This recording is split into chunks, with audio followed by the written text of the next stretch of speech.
A little street vendor saved a multi-billionaire businessman from a heart attack. When the man woke up and saw the girl, he was shocked to see that she looked exactly like his deceased wife. The camera glides slowly through the interior of the mansion, revealing a setting of absolute silence, where every corner seems designed more to impress than to be lived in. Polished marble floors reflect golden gleams under the soft light filtering through the heavy curtains. Crystal chandeliers, suspended from high ceilings, refract that light into tiny prisms dancing over glossy surfaces. Upholstered furniture in imported silks and velvets coexists with minimalist sculptures and expensive paintings whose signatures aren't immediately obvious, but can be inferred to be from sought-after artists. Everything is perfect, symmetrical, impeccable. Yet the silence is so thick it could be cut with a knife. No music, no voices, no laughter. Only the faint hum of the heating system and the distant whisper of the wind against the windows. George is in his private study, a spacious and solemn area dominated by a solid mahogany desk. Behind him, shelves of books stand aligned with millimetric precision, many of them without a single mark of having been read. George wears a dark suit, impeccably tailored, his tie adjusted with a surgeon's exactitude. His face, weathered and serious, shows wrinkles around tired eyes.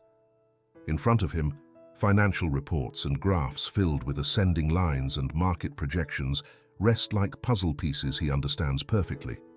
The computer screen displays multi-million-dollar figures tied to real estate projects, as if they were the heartbeats of a man for whom money is the only vital artery. Suddenly, the phone on the desk vibrates with a discreet hum. Its screen shows Mario's name, an old family friend. George pauses for a second, watches the incoming call without blinking, and with the same coldness he uses to analyze a balance sheet, decides to reject it. He reaches for a half-opened envelope lying to his right. It's an invitation to a charity event, but he sets it aside without even finishing reading it. A barely audible sigh escapes his lips, a hint of a weariness deeper than mere work fatigue. That sigh is the only human sound he has made in hours. The study door opens with a dry click. Paula, his assistant, enters with a determined step, her heels tapping on the marble floor. Her movements are precise, professional. She carries a folder with timelines and reports. The key meeting about the real estate project that involves evicting humble families is approaching. She speaks in a neutral voice, listing details. There are impatient shareholders, foreign investors waiting on a signature, deadlines that allow no delays. George listens without reacting, nodding mechanically. In his mind, these families are nothing more than figures on a report, variables in a profitability equation. Paula is not surprised. She knows the routine, the absence of emotion in her boss, the coldness with which he approaches every matter. At the back of the study, on a shelf, a photo frame covered by a white cloth silently demands attention. The soft current of air from the heater makes the cloth ripple slightly, as if the hidden image wanted to emerge.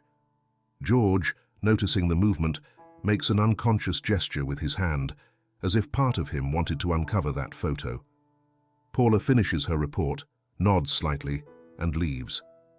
The door closes again, leaving George alone in the penumbra of his memories.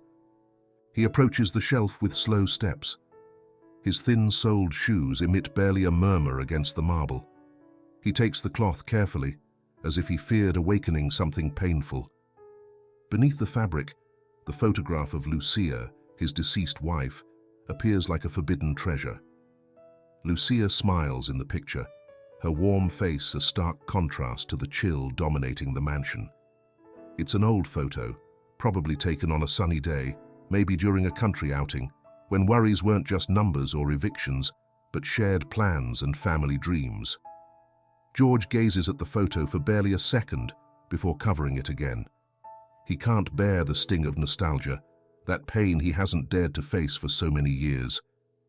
Lucia's gaze is a silent reproach, a mirror in which he sees himself and doesn't like what he finds. Now, in absolute silence, George turns off the study's light. The dimness creeps along walls paneled with fine wood. The computer's glow fades, leaving the screen black, an empty reflection of his own face. He heads toward the main foyer. The tall doors with golden fittings lead him outside.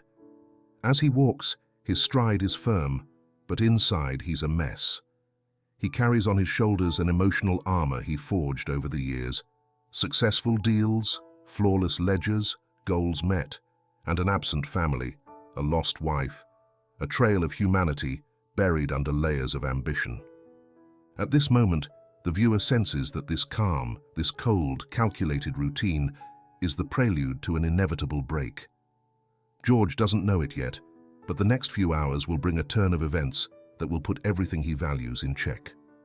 The camera pulls back as he crosses the mansion's main door, and the echo of his steps merges with the silence of the immaculate garden, anticipating an imminent change in his life. The routine of emptiness is about to be interrupted. The black sedan glides elegantly through the polished streets of the financial district. The chauffeur, a man with a serene face and proper manners, keeps his eyes forward, alert to the smooth traffic. Inside, George sits in the back seat, spine perfectly straight and legs slightly apart, a posture that reveals control and confidence. He wears the same impeccable suit, and on his lap rests a leather folder with documents awaiting his signature.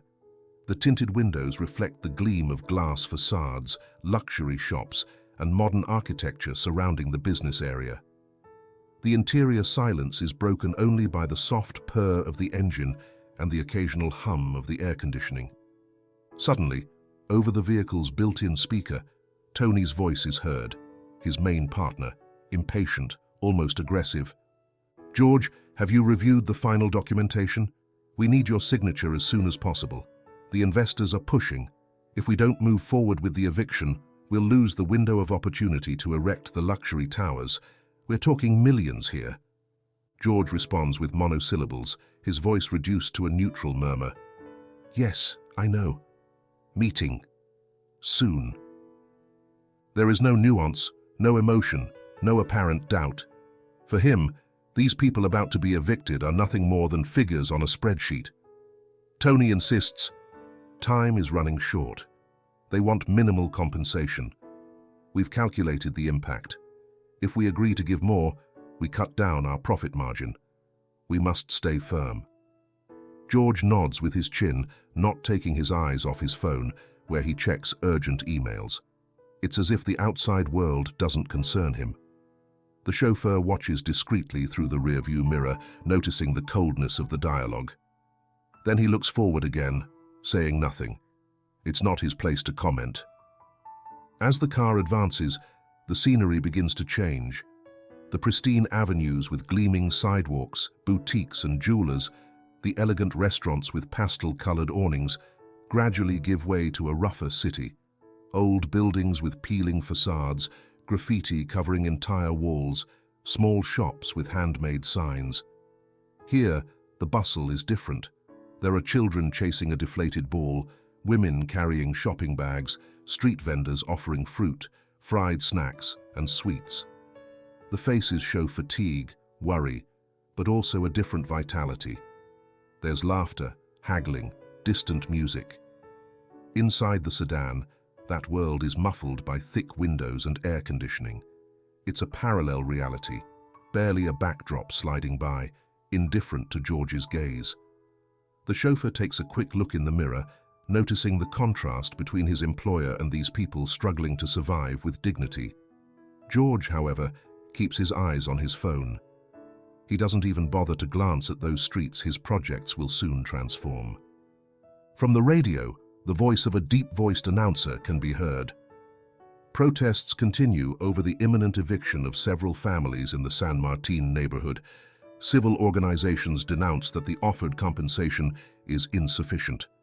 There are fears that tensions may rise if authorities...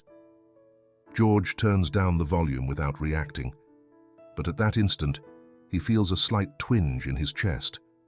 A fleeting memory. Lucia, his late wife, trying to convince him years ago to invest in more than just money, to think about human well-being.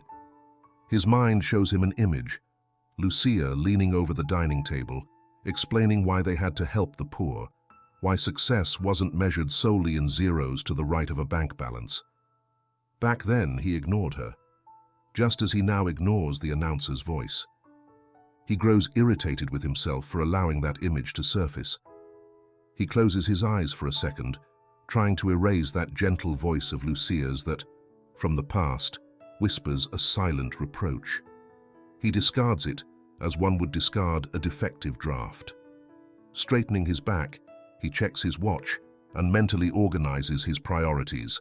The meeting, the signature, the returns. Nothing else matters. Guilt, if it exists, must be crushed like annoying interference. The car continues on, moving back into busier streets. The traffic light changes slowly from red to green, and the sedan takes advantage to turn toward the central areas where an office building awaits him. George knows he will make crucial decisions there. He knows Tony's and the investors' eyes will be on him. He knows that signing means uprooting lives, yet he still fails to connect that fact to something real and tangible. For him, it remains a numbers game. The camera pulls back, showing the black sedan disappearing into the traffic.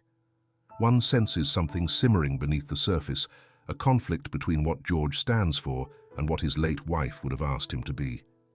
He continues onward, unaware that soon the tension will rise to break the armor he has built around himself. Just a few blocks separate George from the office where, in a matter of minutes, he's supposed to finalize the last details of the eviction. Traffic has become unbearable, so he decides to step out of the sedan. He tells the chauffeur to wait. He will walk the remaining distance.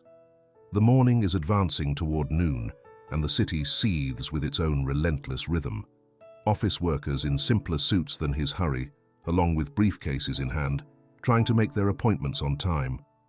Tourists burdened with heavy backpacks stop to take photos of tall buildings and bright signs. Some street vendors offer magazines, loose cigarettes, or bottles of lukewarm water. The human mass moves with no apparent order, yet everyone follows their own logic.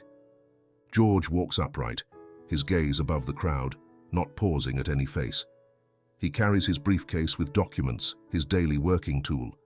His impeccable suit, well-groomed hair, and perfectly tied tie make him stand out among the crowd, but no one pays him attention. He's just another anonymous executive who's running late. He's anxious, annoyed by the delay, his mind fixed on figures and deadlines. The tingling in his chest he felt before is now something distant, an imperceptible nuisance. Suddenly it happens. A sharp stab in his chest forces him to stop. It's as if an invisible hand is squeezing his heart with extraordinary force. George clutches at his chest, opens his mouth trying to breathe, but the air refuses to enter. He feels a chilling cold crawl along his spine. He presses his free hand against a building's wall to keep from collapsing. Sweat breaks out on his forehead, sliding down his temples. He looks around with desperate eyes, seeking help, but can't manage a word. The crowd continues its course. A few passers-by stop to see what's happening, but no one approaches immediately. He loses his balance and falls to his knees. His briefcase slips and hits the ground, popping open slightly to reveal important papers. His tie, now too tight, cuts off his breathing. He tries to loosen it, but his hands tremble. Out of the corner of his eye, he sees some people taking out their phones, not to call an ambulance, but to record the moment, as if someone else's misfortune were a spectacle. Others step away, not wanting to get involved. George tries to shout, but his voice is reduced to a strangled gasp. Then, out of the crowd, a small figure emerges, pushing through with unusual determination. Mary, a girl of barely 10 years old, thin, her skin browned by the sun, carrying a basket of sweets over her shoulder, stands beside him. "We need to call an ambulance," she shouts, her urgent tone contrasting sharply with everyone else's passivity. Her high-pitched voice rises above the street's murmur. A man in his 50s, Mike, who serves as an impromptu street medic, perhaps an off-duty paramedic, steps closer and instructs her from a short distance on what to do. Lay him down, free his airway, ensure he can breathe. Nervous but determined, Mary sets her basket on the ground and kneels beside George. The girl manages to loosen his tie, brush his sweat-soaked hair away from his face, and with trembling hands, she searches for the phone that fell onto the pavement. She dials the emergency number Mike shouted, trying not to cry. "Stay calm, they'll come soon," she whispers to George, though he barely hears a distant murmur. She gently strokes his cheek, trying to keep him conscious. People around shout instructions, but only Mary and Mike's distant voice show any genuine intent to help. Half conscious, George opens his eyes for a second. He blinks with effort and sees the girl's face. He feels a bewilderment he can't express. Her face is almost identical to the young Lucia he remembers. It's impossible that she's the same person, but the resemblance is unreal. Between the crushing pain in his chest and the lack of oxygen, his mind conjures confused images. He tries to say something, a name, a question, but nothing comes out. His vision blurs. The last thing he perceives is Mary's frightened yet kind face, a vision blending past and present. When his consciousness fades, the world around him goes dark.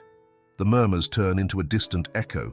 The girl's warm hand on his cheek is the last anchor to reality. Then, total darkness. The ambulance siren rumbles in the distance, drawing nearer, forcing its way through the traffic.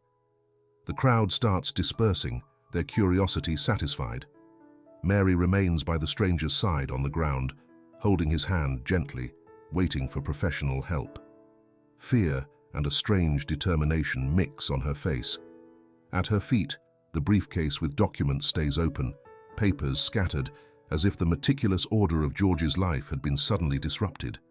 The white ceiling light seems to filter into every corner of the room, making it look immaculate, almost unreal.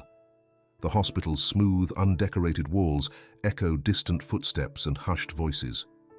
George blinks slowly, adjusting to this antiseptic environment. He notes the smell of antiseptic mingling with the plastic scent of curtains and clean sheets.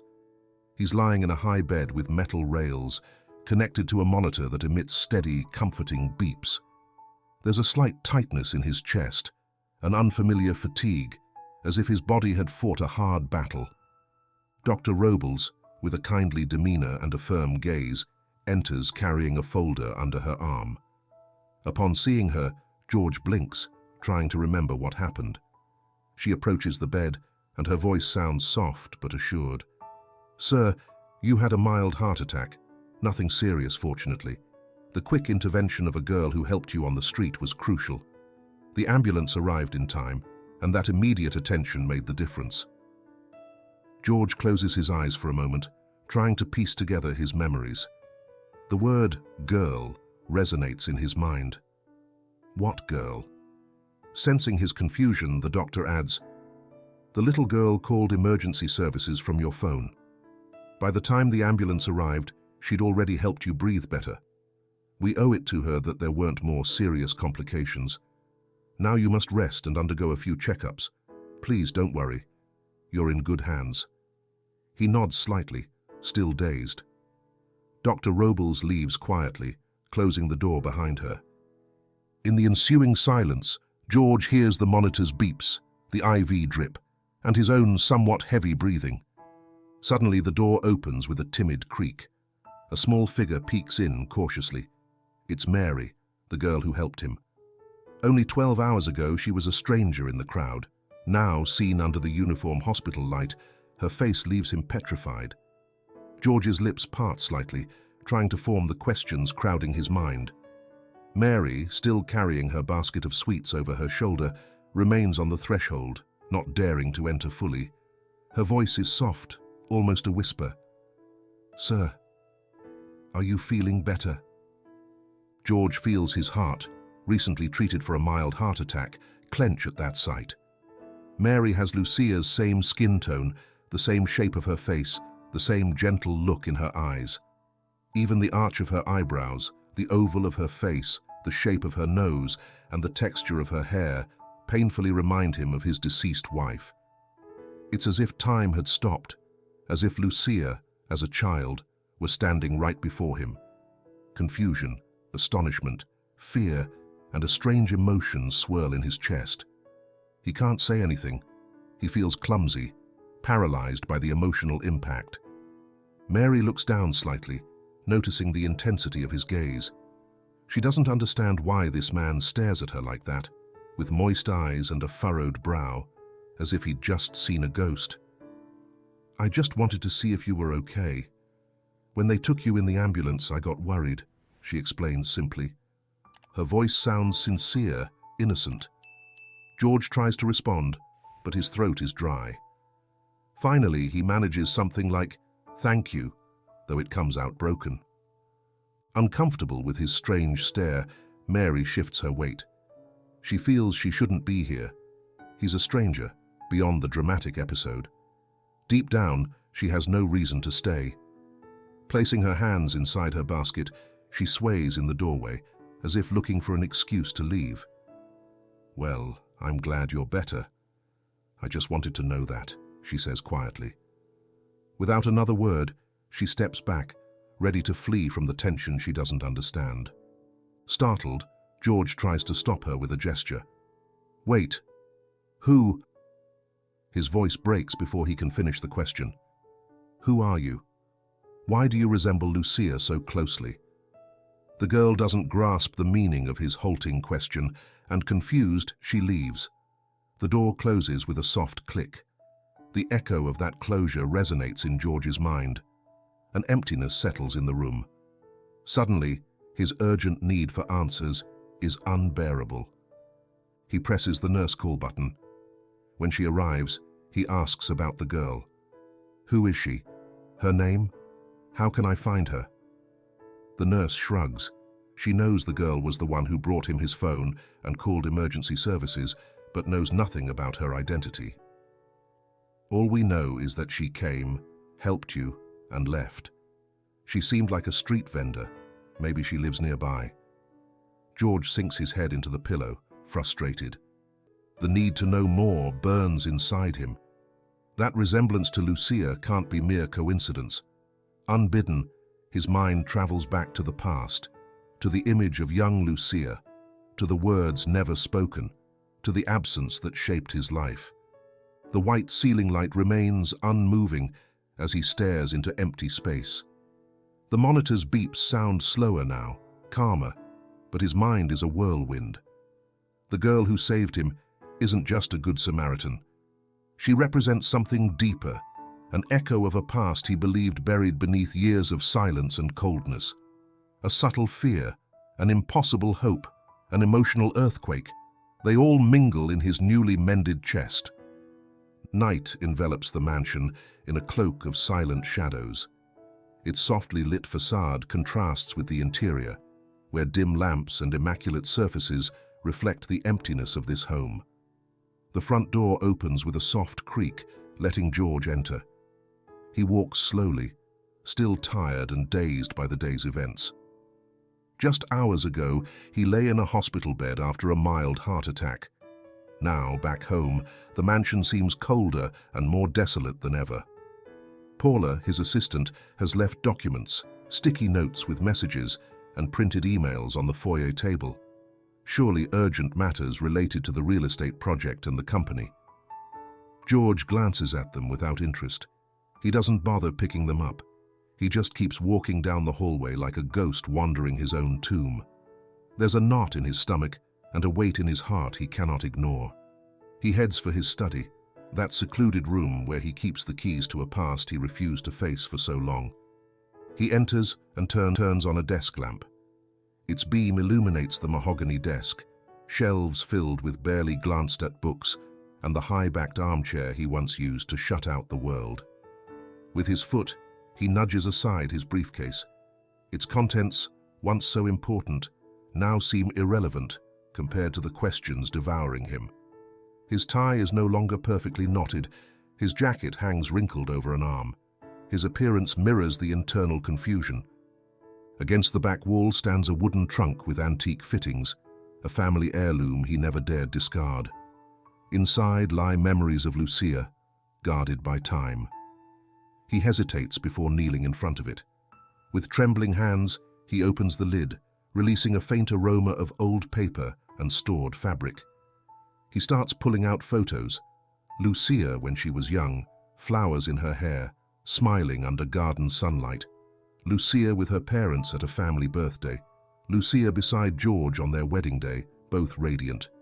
Her gentle features, kind gaze, and luminous smile are both balm and blade.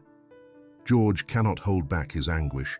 His eyes well up as he runs his fingertips along the edges of the photographs, feeling as if, by touching them, he's caressing the woman he lost. Amid the photos and stored handkerchiefs, he finds a letter tied with a silk ribbon, yellowed by time. He looks at it, intrigued. He doesn't recall ever reading it.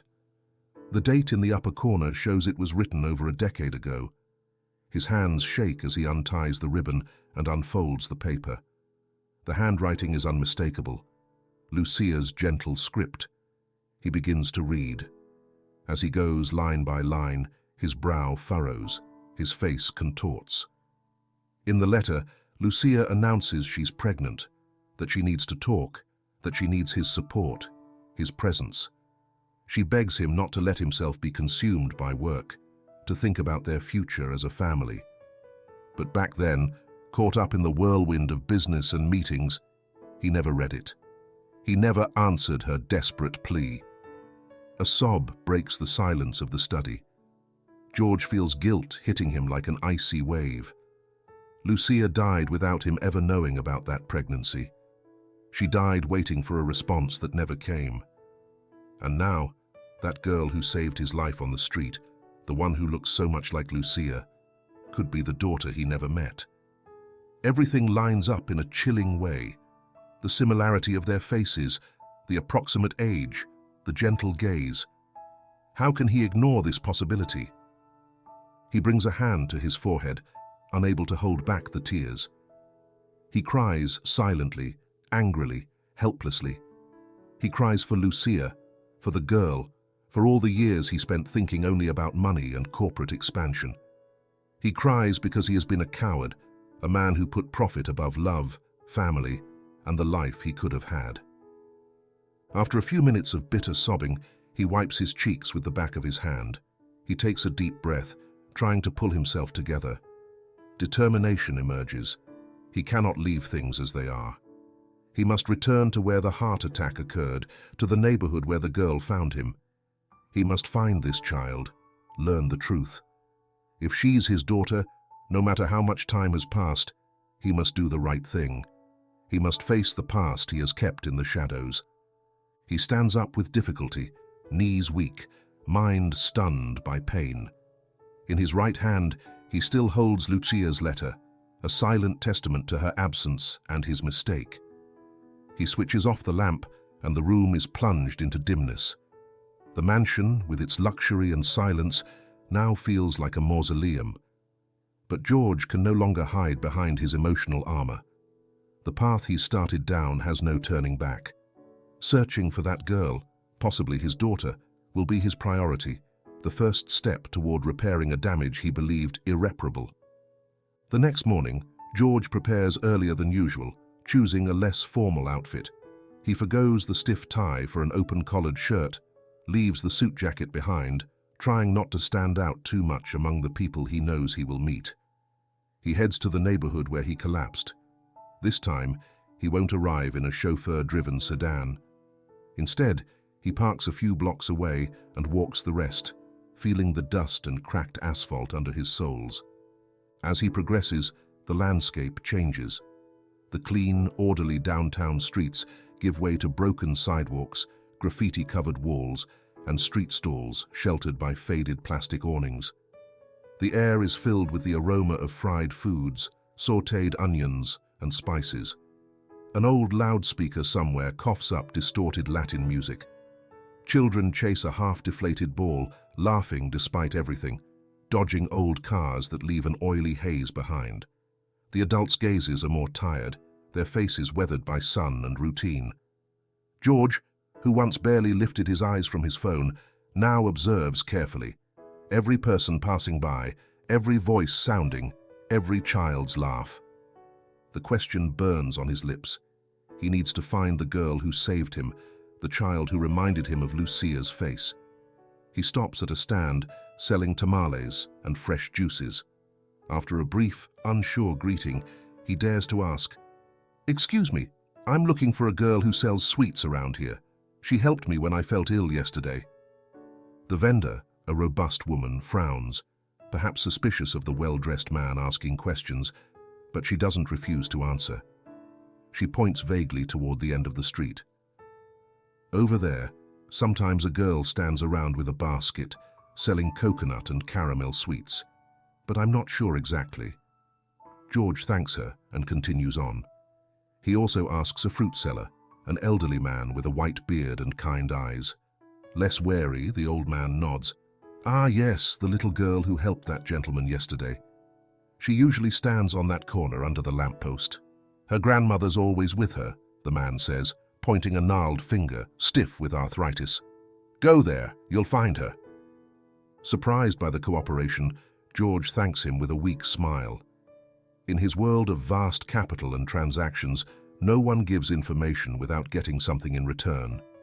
Here, despite the hardships, people don't seem to ask him for anything. This quiet solidarity disconcerts and touches him. He walks down the street to a corner where there's a small cluster of improvised shops, a table with used clothing, a bag of battered toys, a fruit cart. There, on an uneven sidewalk, he sees Mary.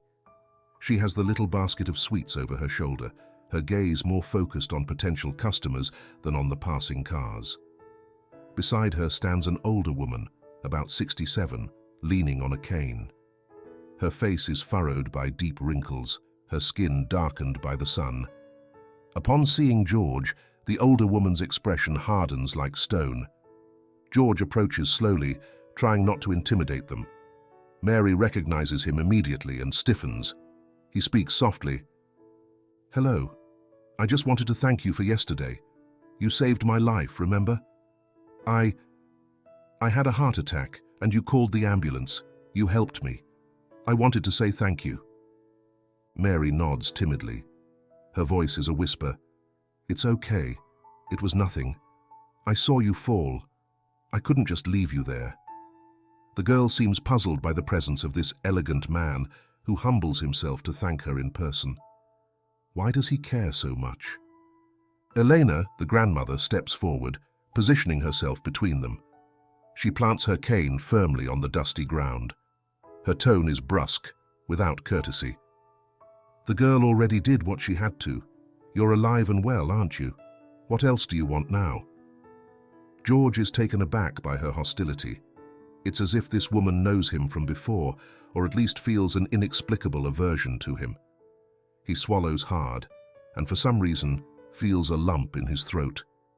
Could something from Lucia's past reflect in this attitude? Or is it just the neighborhood's natural wariness towards wealthy strangers? "I only wanted to thank her. Maybe."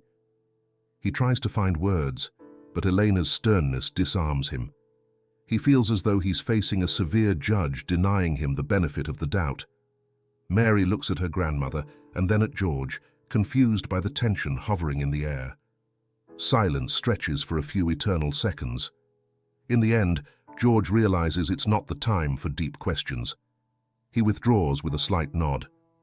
"Thanks, really, and sorry for the trouble," he says, taking a step back. Elena presses her lips together, as if holding back more words. Mary tilts her head, frowning slightly, not understanding the origin of this strain. George walks away, his heart pounding. He's closer now.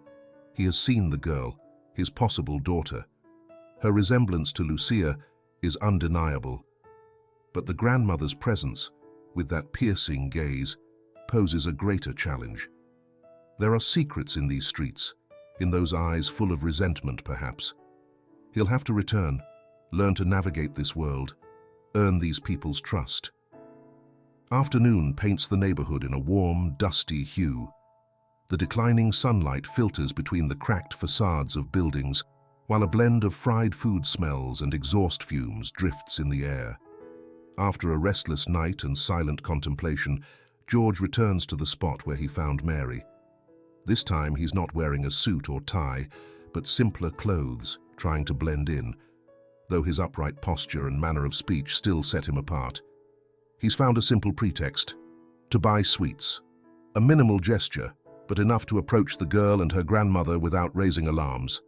There they are, at the same corner, under the same lamppost, on the same cracked pavement. Mary, her basket of sweets on her arm, sees him coming from afar. Eleanor, standing beside her with her cane, scowls upon recognizing the persistent visitor. "Good afternoon," George says politely, almost gently. Mary greets him with a hesitant nod, while Elena doesn't hide a grimace of discomfort. George pulls out some crumpled bills from his pocket, unusual for a man who always used credit cards, and buys a couple of sweets that Mary offers with strange timidity. Then, taking advantage of the moment, he leans slightly toward the girl. "Could I have a few minutes alone with your grandmother? Don't go far, I need to talk to her. Please." Mary eyes him warily. Her gaze slides toward Elena, seeking approval. The old woman remains silent, but nods slightly. With a sigh, Mary steps away, clearly reluctant. She moves a few meters off, toward a fruit stand, pretending to be interested in the oranges and apples, but her ears remain alert to what happens behind her. As soon as the girl leaves, George turns to Eleanor. The neighborhood's noise, voices, children's laughter, the hum of radios, seems to fade into the background. They look at each other in silence, measuring their strength without a word. "You knew her, didn't you?" George says at last. His voice is soft but firm, as if he fears shattering fragile glass with his question. "I mean, Lucia." Lucia's name hangs in the air, heavy with memories. Elena's expression contorts with contained rage. She grips her cane, tightens her lips, furrows her brow. Her eyes, darkened by sorrow and time, bore into George's. She doesn't respond immediately. When she does, her voice is hoarse, worn down by years of painful silence. "Lucia? Of course I knew her. Do you think you can just say her name like that?" George swallows hard. His heart beats faster. Suddenly it feels like the air is thick with invisible accusations. He has to say it. He has to push forward. I need to understand. She was my wife. You must know that." Elena isn't surprised. Her eyes show that she already knew. Upon hearing "she was my wife," the tension intensifies. The old woman lets out a dry, humorless laugh. "Your wife? You remember now she was your wife?" she whispers bitterly. "How easy it is to say that after so many years." George feels a stab of shame. He nods, without looking away. Something in Elena's stance, her hardness, strikes at his soul. She doesn't need many words to convey her resentment. She knows something important. He summons courage and finally asks the question that's haunted him since he read the letter. "Why are you acting like this towards me? What do you know about Lucia? About her pregnancy?" At the word pregnancy, Eleanor grips her cane so hard that her knuckles turn white. Contained anger seeps into her voice. "If only you'd been there when she needed you. If only you'd been with her instead of sinking into your business deals and your coldness." The old woman's voice breaks, though her eyes remain hard. "You chose to ignore her calls, ignore what was happening." George turns pale. He's certain now. Elena is Lucia's mother, his mother-in-law, whom he barely recognized because time and suffering have changed her face. Eleanor was younger, stronger then. Now her face is that of a woman who carried enormous burdens. You're Lucia's mother?" he asks in a trembling voice. She looks at him as if it were obvious, as if he's the last to know. A heavy silence settles, broken only by the distant hum of the street market. Elena doesn't confirm it with words, but her reaction says it all. Before George can press further, she turns away. She makes a brusque gesture with her hand, calling Mary. Mary! Her tone is dry, harsh. Don't talk to this man anymore. Let's go. The girl, intrigued, obeys. She runs over with her basket. George steps back, paralyzed, his heart knotted. He knows he's touched a nerve. Now he's sure. Elena is Lucia's mother, his mother-in-law. And if Lucia was pregnant before she died, then Mary could be his daughter, his own daughter. The very idea churns his stomach, a mix of guilt, anguish, and a twisted spark of hope. Elena and Mary walk away with determined steps, without looking back. George remains rooted to the spot, his chest aching with unanswered questions. He knows he must return, persist, and find the whole truth. He can't remain with this uncertainty. The image of Lucia in old photographs, the unread letter, the girl identical to the love he lost, Elena's hostility. Everything suggests he's been blind for far too long. Now he must face the consequences. Night falls over the mansion with unsettling stillness. The soft, golden outdoor lights cast long shadows over the meticulously tended garden. Inside, the silence is almost absolute. In his study, George closes the door with a quiet click and switches on the desk lamp. The financial reports, project folders, and legal documents that once constituted his entire world now fail to hold his interest. The desk seems like an island surrounded by emotional turmoil. He sits in the armchair, tenses his neck, and with trembling hand dials Mario's number, an old family friend. Years ago, Mario was a confidant of Lucia, someone close to the couple. But George, blinded by ambition, had relegated him to a secondary role. The call takes a moment to connect. When Mario answers, his voice is somewhat hoarse and surprised by the late hour. "George, is that you? It's been a while." George closes his eyes, struggling to contain an internal tremor. He realizes he's nervous, vulnerable, a feeling he hasn't known since his youth. "Mario, I need to talk about Lucia."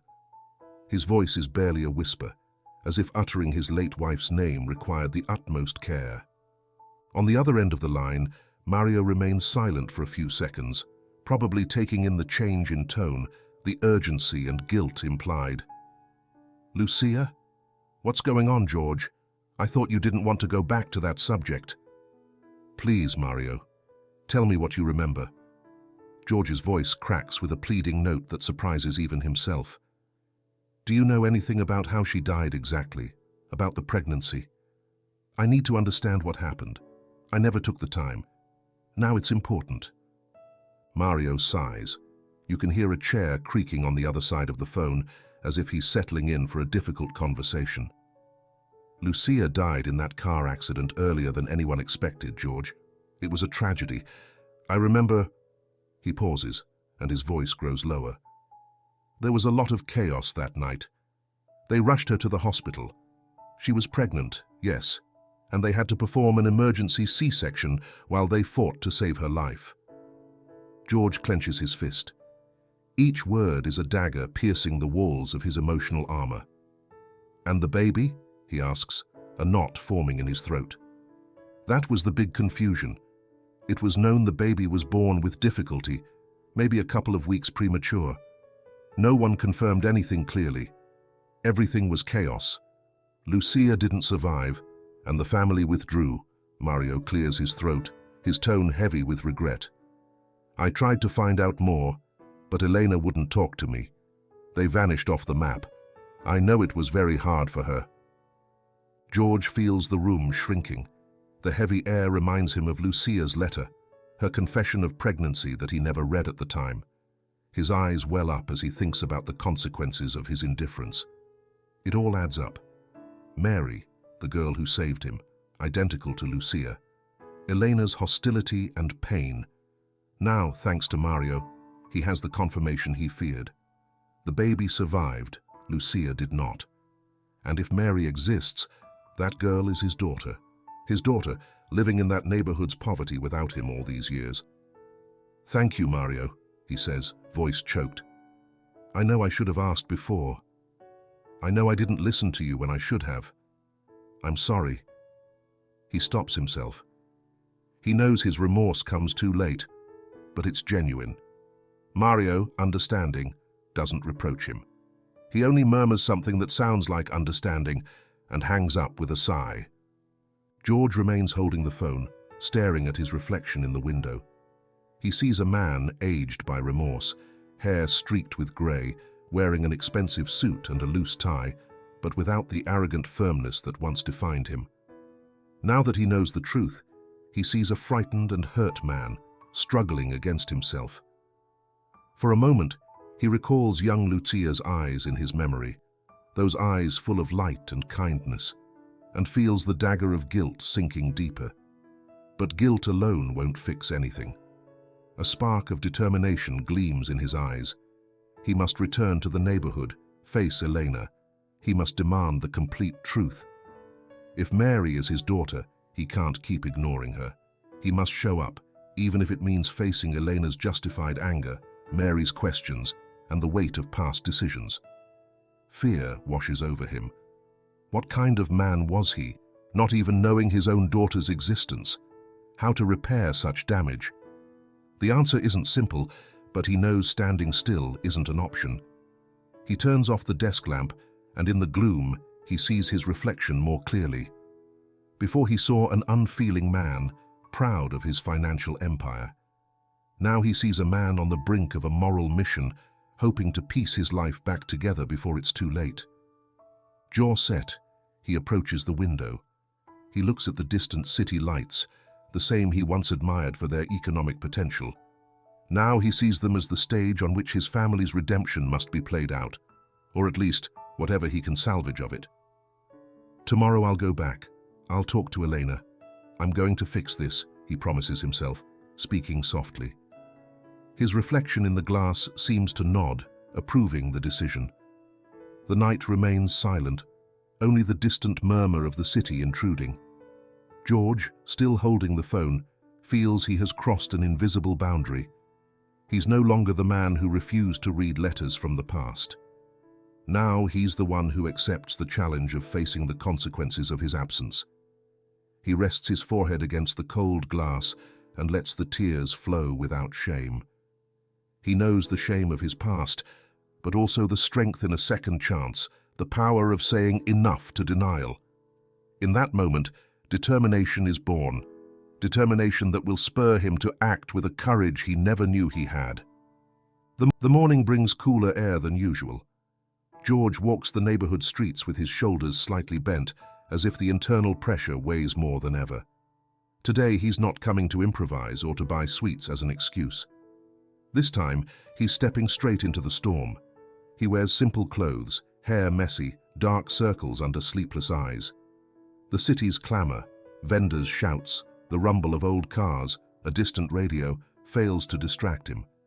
His goal is clear: find Elena and speak frankly.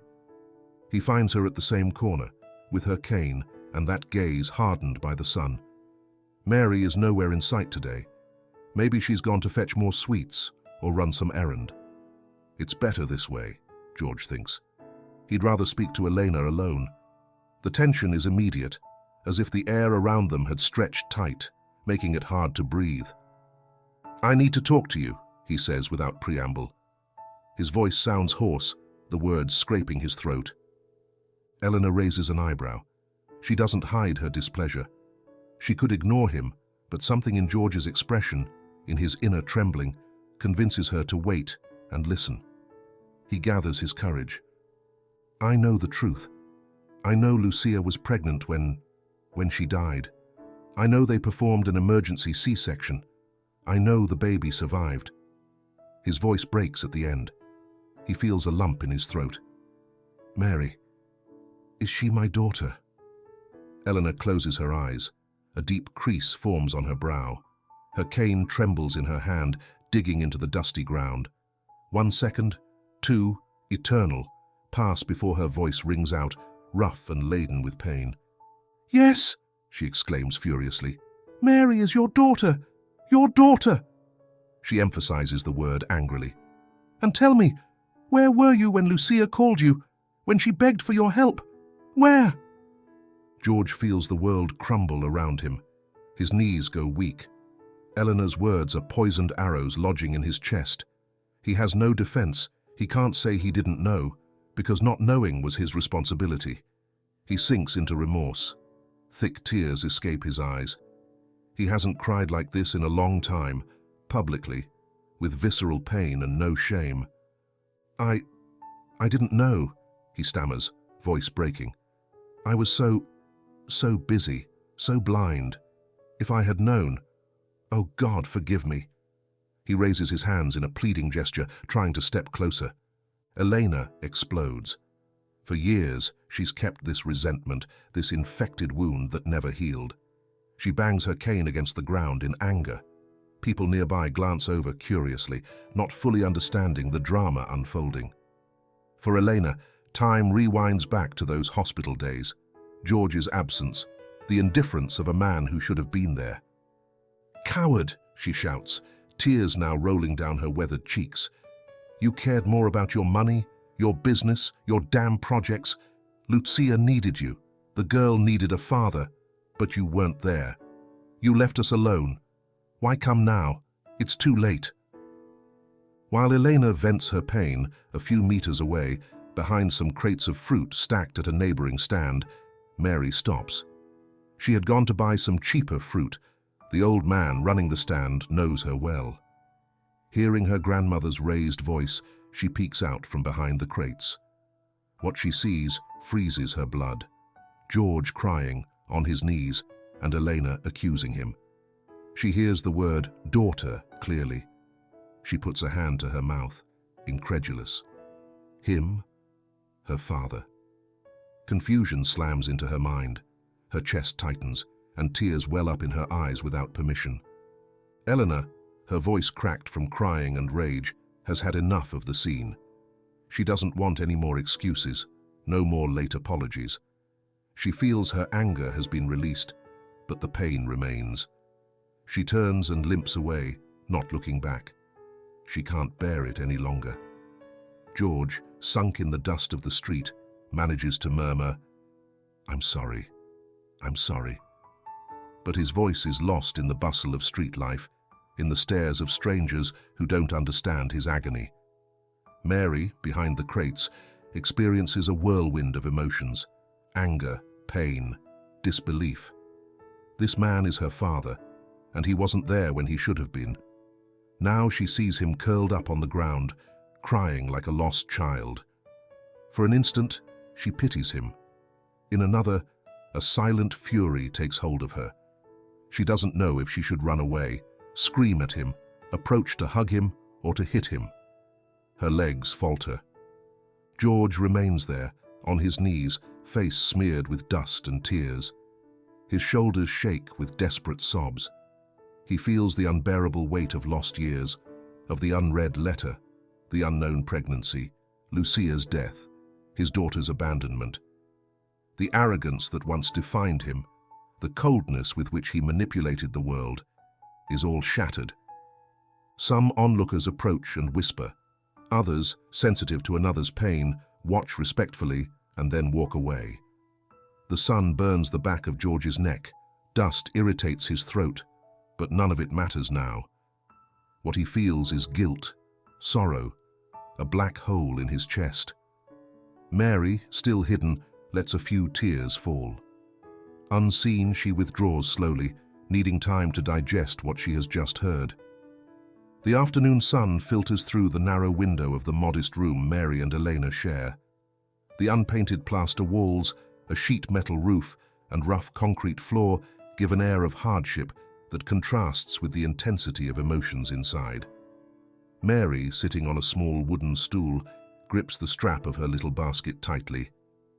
Her grandmother, lying on a thin mattress on the floor, coughs softly, uncomfortable under her granddaughter's demanding gaze. "Why didn't you tell me I had a father?" Mary blurts out, her voice sharp and firm. This is not a childish whim. It's the voice of a wounded girl who feels something vital was withheld from her. Eleanor closes her eyes, weary, her face crumpled by physical pain and accumulated resentment. She knows the time has come to explain what she avoided for so many years. "Because that man doesn't deserve to be called a father," she replies bitterly. "When Lucia needed him, when he should have been there, he wasn't. He abandoned her to her fate." Mary stomps her foot on the hard floor, producing a sharp crack. "What about me?" she insists, tears threatening to burst. "Didn't I have the right to know my own story? Maybe he's not a good father, but wasn't it my right to know he existed?" Elena rubs the bridge of her nose, trembling with helplessness. "I wanted to protect you," she mutters. "I thought it would be better if you didn't know.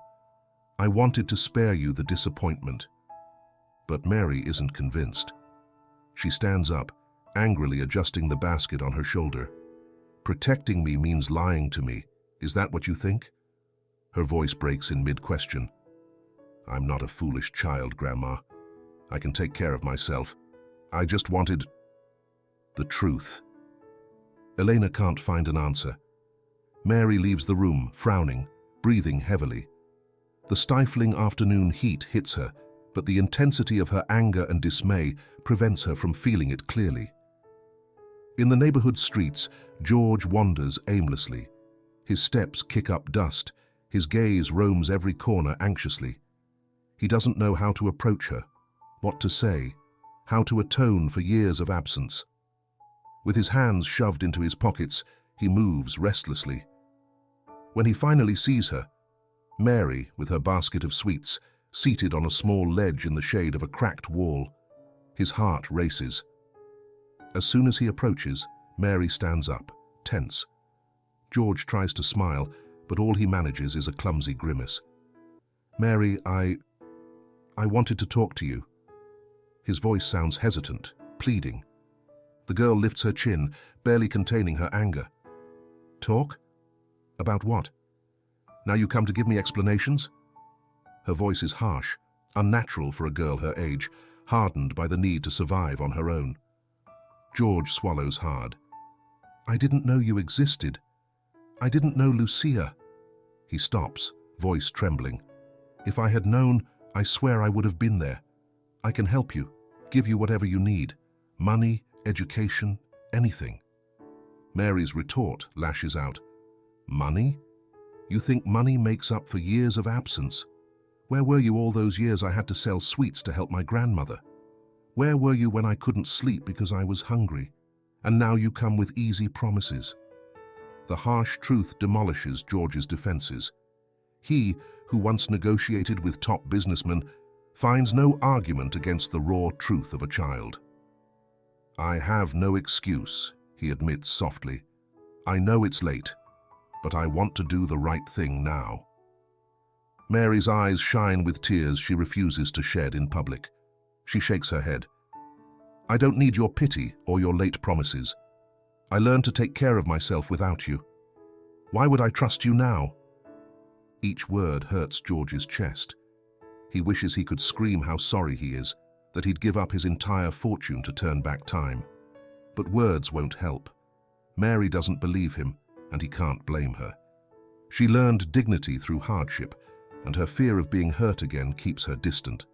She's afraid to let him into her life, only to see him leave again. "I just want you to know I won't give up," George whispers, voice breaking. "I'll show you I'm not the man you think I am. I want to be your father, truly." Mary stands taller. Being a father isn't a title you hang on whenever you feel like it. Being a father means being there, caring, loving unconditionally. You weren't there. I don't know if you can fix that, but don't try to convince me with words. She clamps her mouth shut, bites her lip, and turns away. She walks off with her basket, not looking back. Her small, tense back disappears into the crowd of vendors and customers who pay no mind to the scene. George remains there, silent, feeling as though he's slammed into an impenetrable wall. The guilt and pain still weigh on his shoulders, but now he understands something. It's not enough to offer money or to say, "I'm sorry." He'll need time, patience, and to prove with actions a sincerity that cannot magically erase the past. Mary is strong and afraid of being hurt again. The boardroom, with its long, dark wood table and glossy finishes, had always been George's natural habitat. There, under halogen lights, with portraits of founders and framed diplomas, he felt in complete control. For years, he dictated the course of multi-million-dollar projects without blinking, without doubt, and without conscience ever rearing its head. But this time was different. Seated in his leather chair, George feels sweat dampening the back of his shirt. Across from him, Tony, his main partner, fiddles impatiently with his watch. Other shareholders, men in spotless, expensive suits, frown over documents. The tension is palpable. "George, when will you sign?" Tony's voice cuts sharply, leaving no room for delay. "The construction companies are ready. The lawyers have prepared the contracts. We're one step from the eviction that will let us build the luxury towers. Every day of delay costs us millions." George blinks, distracted. The image of the neighborhood reappears in his mind. Mary with her basket of sweets, the tired faces of humble families, the dusty streets. Before, this project was just another way to multiply capital. Now it's a moral burden, a reminder that his own daughter lives there, among those people he's about to throw out. A chill runs down his spine. Sensing his hesitation, Tony raises an eyebrow. "What's wrong, George? You've always been pragmatic, the first to push for the signature. What changed?" The shareholders exchange uneasy glances. They are men used to clear-cut matters, deadlines, profit margins, costs, benefits. George's uncertainty introduces strange static into their perfect business machine. George places his hands on the table, his fingers tense. In a softer voice than usual, he mutters, "I need more time. There are factors I hadn't considered." A low murmur ripples through the room. One investor, hair slicked back, mutters that the market won't wait.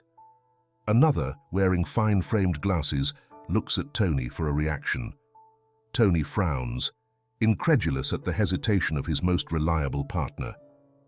The meeting ends with no concrete agreements. George stands and remains silent. His mind is caught between financial pressure and moral guilt. As he steps into the corridor, Tony intercepts him.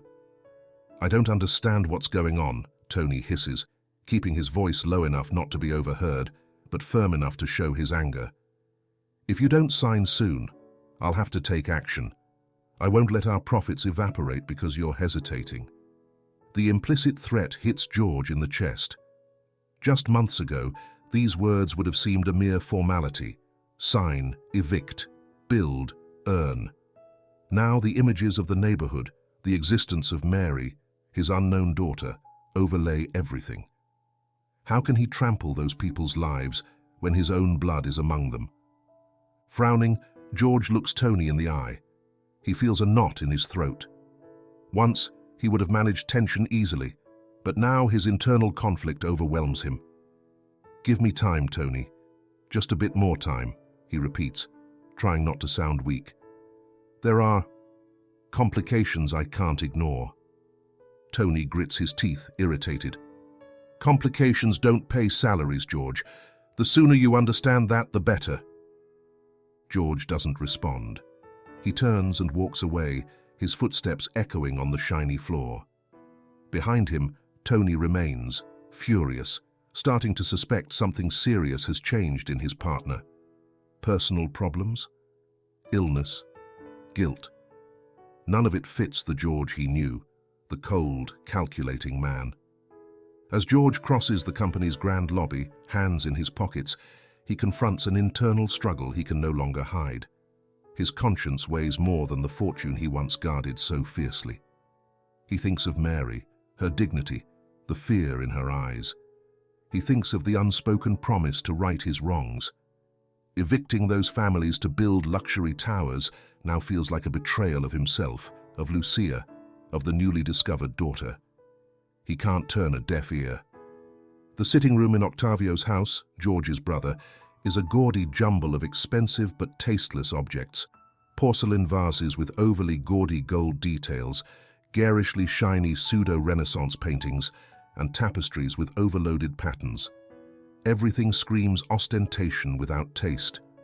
Seated around a low, intricately carved glass table, Octavio, in a silk shirt, unbuttoned to show a thick gold chain, his wife Teresa, overly bejeweled, and their adult children Laura and Emilio argue worriedly.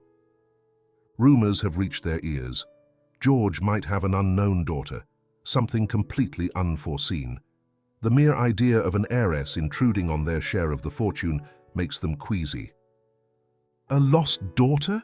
Teresa exclaims, agitated, wringing an embroidered linen handkerchief. "This means less inheritance for us, Octavio. Have you thought about that?" Octavio tilts his head, narrowing his eyes, his expression calculating. He has lived comfortably in the family fortune's shadow without ever exerting much effort. The thought of a reduced share is intolerable. Laura, his daughter, a young woman with taste as dubious as her mother's, leans forward, her perfectly manicured nails glinting under the halogen light. "Are you sure, Mom? What if it's a scam? A girl who appears out of nowhere might be an imposter, someone trying to take advantage." Emilio, Octavio's son, more pragmatic, strokes his chin. Not brilliant, but more analytical than the rest. "We should find out if this daughter is real. If we find evidence that she's a fraud, George won't feel obliged to acknowledge her. We could keep things as they are," he suggests in a cold, methodical tone. Octavio nods slowly, his gaze fixed on an indefinite point. "Yes, that's it. We'll hire a private detective, someone unscrupulous, capable of planting doubts. The slightest hint of suspicion will be enough to make George fear a scandal and back away from those people. The girl and her grandmother will come off as opportunists." His voice drips with cynicism. Teresa sets the handkerchief on the table, more at ease now.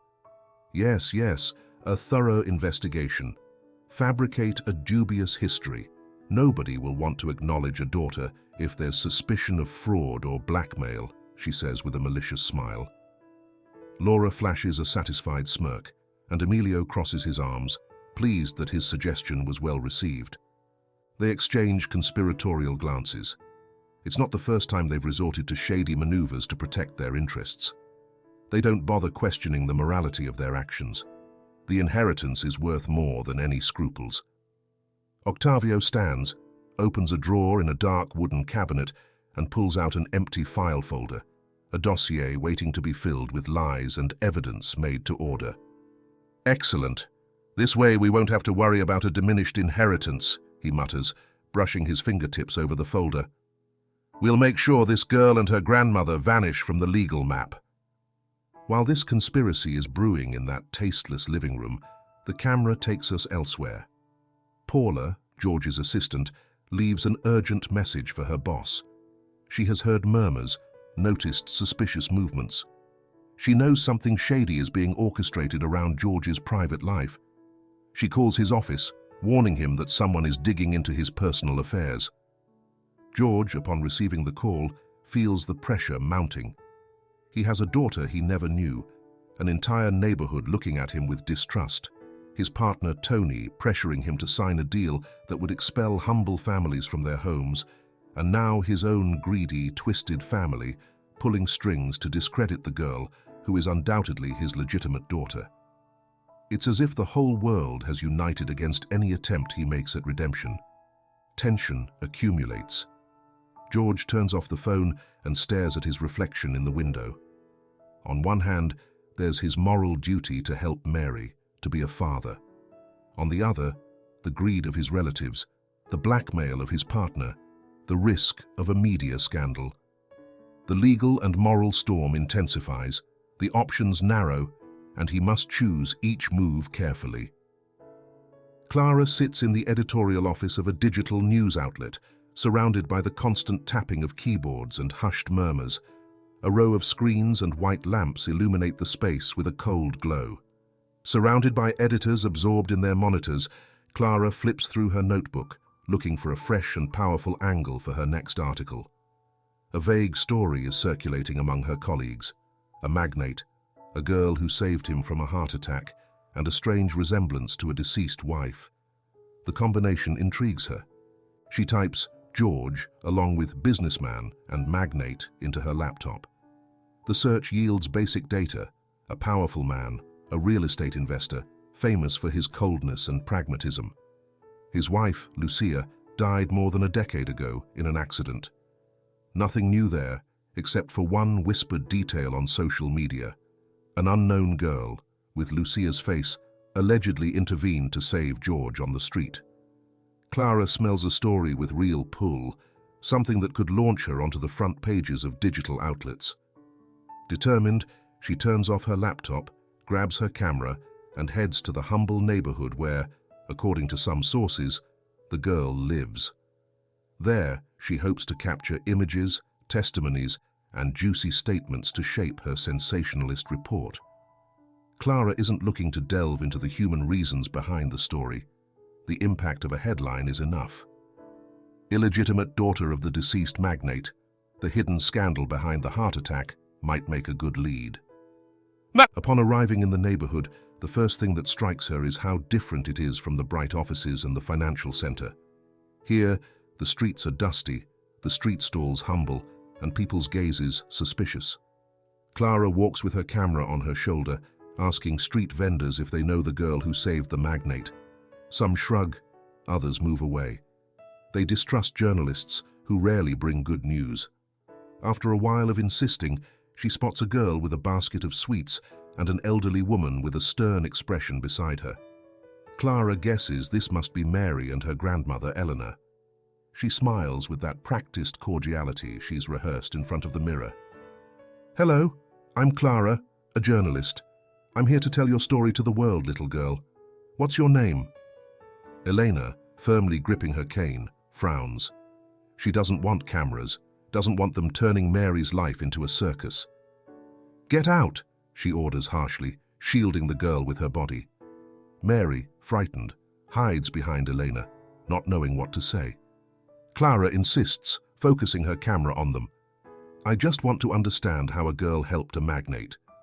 Are you his daughter? Do you have anything to say?" The reporter's probing tone makes everyone uncomfortable. Elena stands her ground. People around glance sideways, not wanting to get involved. Clara realizes she won't get a friendly interview. She decides to withdraw, but she has already taken pictures and gathered some murmurs. That's enough to spin some conjectures. That same afternoon, back at the office, Clara drafts some notes. She posts hints on social media.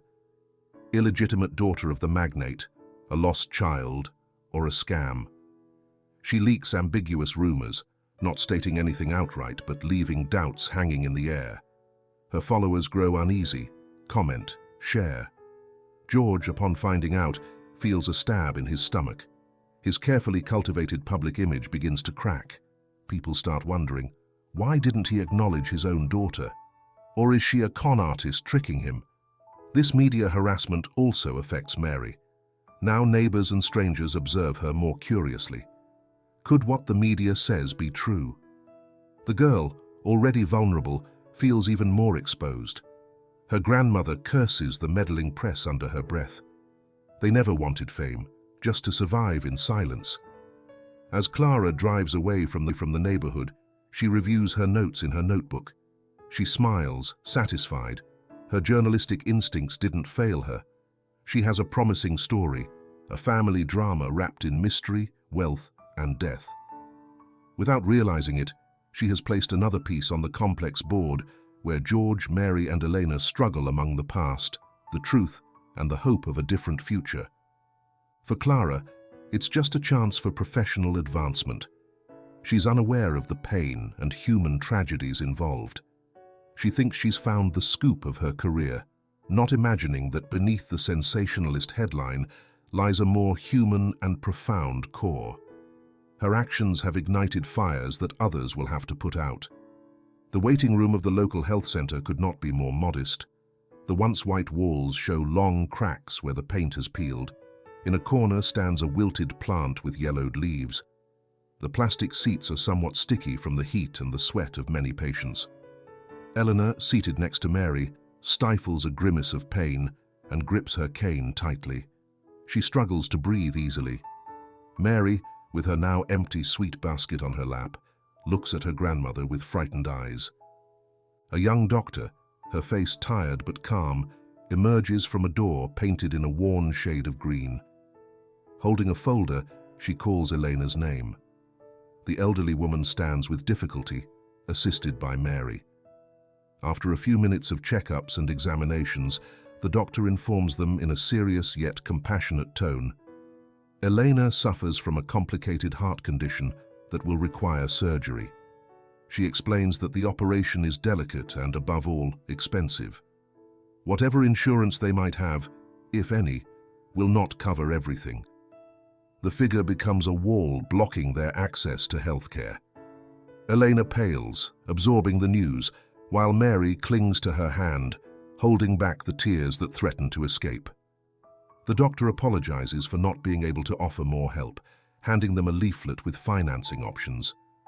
Mary feels a lump in her throat. They can't afford it.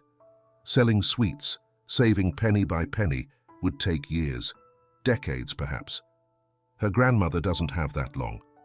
The mere thought of losing Elena, the only family she has left, tears her apart inside. Back in the neighborhood, the sun beats down on the dusty streets. Mary walks slowly, head down. She looks at her precarious surroundings with rage and sadness. Miserable stands, tin roofs, barefoot children running in the street. Why is life so unjust to those who have the least? She feels enormous helplessness, as if the world is a giant clock that always runs in favor of the powerful. What's the point of struggling if she can't save her grandmother? Rage simmers under her skin. She wonders if perhaps George, the man who appeared out of nowhere claiming to be her father, could help. But she hates him, blames him, doesn't want his money, right? Yet, wouldn't it be better to accept his help than to lose her grandmother? These questions loop in her mind, with no answer. That same day, a concerned neighbor, perhaps Mike, the paramedic who helped George the day of the heart attack, hears about their situation. He passes the information to George, who, alarmed by the rumor, rushes to the neighborhood. He arrives breathless, his suit rumpled, his face anxious. He sees Elena leaning against a wall, pale, and Mary with trembling hands, trying to keep her composure. "I know what's happening," says George, voice halting. "Please, let me help. I'll pay for the surgery, all the expenses. Elena, Mary, please, let me do what's right." Elena straightens up, gripping her cane furiously. Her eyes ignite with old resentment. "Your money? You think you can wash away your guilt by throwing bills at us? We don't need your charity." Her voice is harsh, laden with bitterness. Mary, however, breaks down. Her eyes shine with tears she can't hold back any longer. "Grandma, please," Mary yells, desperate. "You're going to die. You need that surgery. Why won't you accept his help?" Eleanor strikes the ground with her cane. She feels betrayed by her own failing heart and by circumstances that force her to turn to the man who once abandoned her daughter. To her, accepting George's help is surrendering, admitting that he can fix something that never should have happened. She prefers dignity, even if it costs her life. At least that's what she thinks, blinded by past pain. Mary sobs, shoulders shaking under the weight of reality. George, standing beside them, suffers to see his daughter crying and Elena rejecting his support. He feels he must find a way to break through this wall of hatred built over years of absence and secrets. He tries to approach, to place a hand on Mary's shoulder, but the girl pulls away, torn between love for her grandmother and the need to save her. Eleanor, forehead beaded with sweat, staggers away, muttering insults and reproaches lost in the neighborhood's clamor. Mary remains there, in the middle of the street, weeping. Around her, life goes on. Vendors shout their prices, children laugh, old cars cough out black smoke. No one stops to console her. George watches helplessly, wishing he'd arrived sooner, wished he'd known about Mary and Lucia when there was still time to build a family. Now all he has are broken pieces, deep-seated resentments, and an urgent need to help that no one wants to accept. The morning light in the small neighborhood square is diffused, veiled by the dust suspended in the air. Mary walks thoughtfully, her basket half slung over her shoulder. The emotional exhaustion of recent days overwhelms her. Her grandmother's illness, George's pleas, her own anger and helplessness. Her slow steps echo on the cracked tiles, the hum of street vendors accompanying her like a distant whisper. Suddenly, a stranger's voice calls her name. Mary stops, startled. A man about 40 years old, disheveled and nervous-looking, approaches. He wears dirty clothes, disordered hair, and a look that mixes excitement with greed. "I'm Ricardo," he says. "I want to talk to you." Mary steps back, distrustful. Who is this man? Ricardo, hands sweaty, pulls out some creased, poorly retouched photos. They show him much younger, alongside a woman who vaguely resembles Lucia, but with crude alterations. Mary frowns, sensing the falseness, but she's too confused to judge clearly. Ricardo confidently claims, "Lucia was my partner, not George's. I'm your real father. Don't let that businessman fool you. He only wants your reputation to clear his own guilt." These words lash Mary's already confused mind. First George appears, claiming to be her father. Now Ricardo insists he is the true one. She freezes, her hands trembling, heart pounding. Another deception, she wonders, stunned. What kind of curse is this, that suddenly everyone wants to be her father? She lived 10 years surviving alone with her grandmother, no father in sight, and in 1 week, 2 men appear, fighting over her paternity. The scene quickly turns chaotic when Elena, alerted by a neighbor, arrives, leaning on her cane.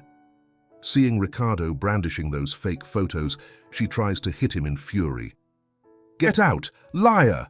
she shouts in a rough voice. Ricardo dodges the cane clumsily, feigning indignation and insisting, "I'm the father. I have rights." George bursts onto the scene, drawn by the uproar and shouting. When he learns of Ricardo's claims, his face hardens. "Who are you to claim anything?" he exclaims furiously, stepping toward the intruder. Ricardo acts offended, threatens to sue for moral damages, implying George stole his daughter. Meanwhile, Mary clutches her basket to her chest, heart racing. She understands nothing. Her eyes search for her grandmother, who presses a hand to her chest, dizzy, outraged. The tension mounts, a whirlwind of insults, threats, and tears swirling around the girl. Mary cries, screams at them to leave her alone. She doesn't want another man fighting over her paternity. Why do they all claim rights over her life now? George, trying to dominate the situation, accuses Ricardo of extortion. "What do you want? Money?" he hisses, voice shaking with rage. Ricardo feigns innocence, clicks his tongue, claims to have proof of his relationship with Lucia. The fake photos dangle in the air. People around peek over curiously, not intervening. It's a sad spectacle. A small child dragged into a pathetic tug-of-war among adults. Elena, weakened, lets herself fall onto a bench, breathing with difficulty. Her hatred towards George and her contempt for Ricardo mingle, unable to distinguish who is lying more. Mary runs to her grandmother, embraces her, and offers her a handkerchief. Through sobs, the girl whispers, "That's enough, please." But no one hears her plea. The confusion is total, the headache unbearable. George, realizing that words are useless, proposes something. "We'll do DNA tests. That way we'll know the truth. No more lies." Ricardo makes a sour face but can't refuse without giving himself away. Mary feels smaller than ever, caught between Eleanor's pride, George's guilt, and Ricardo's shamelessness.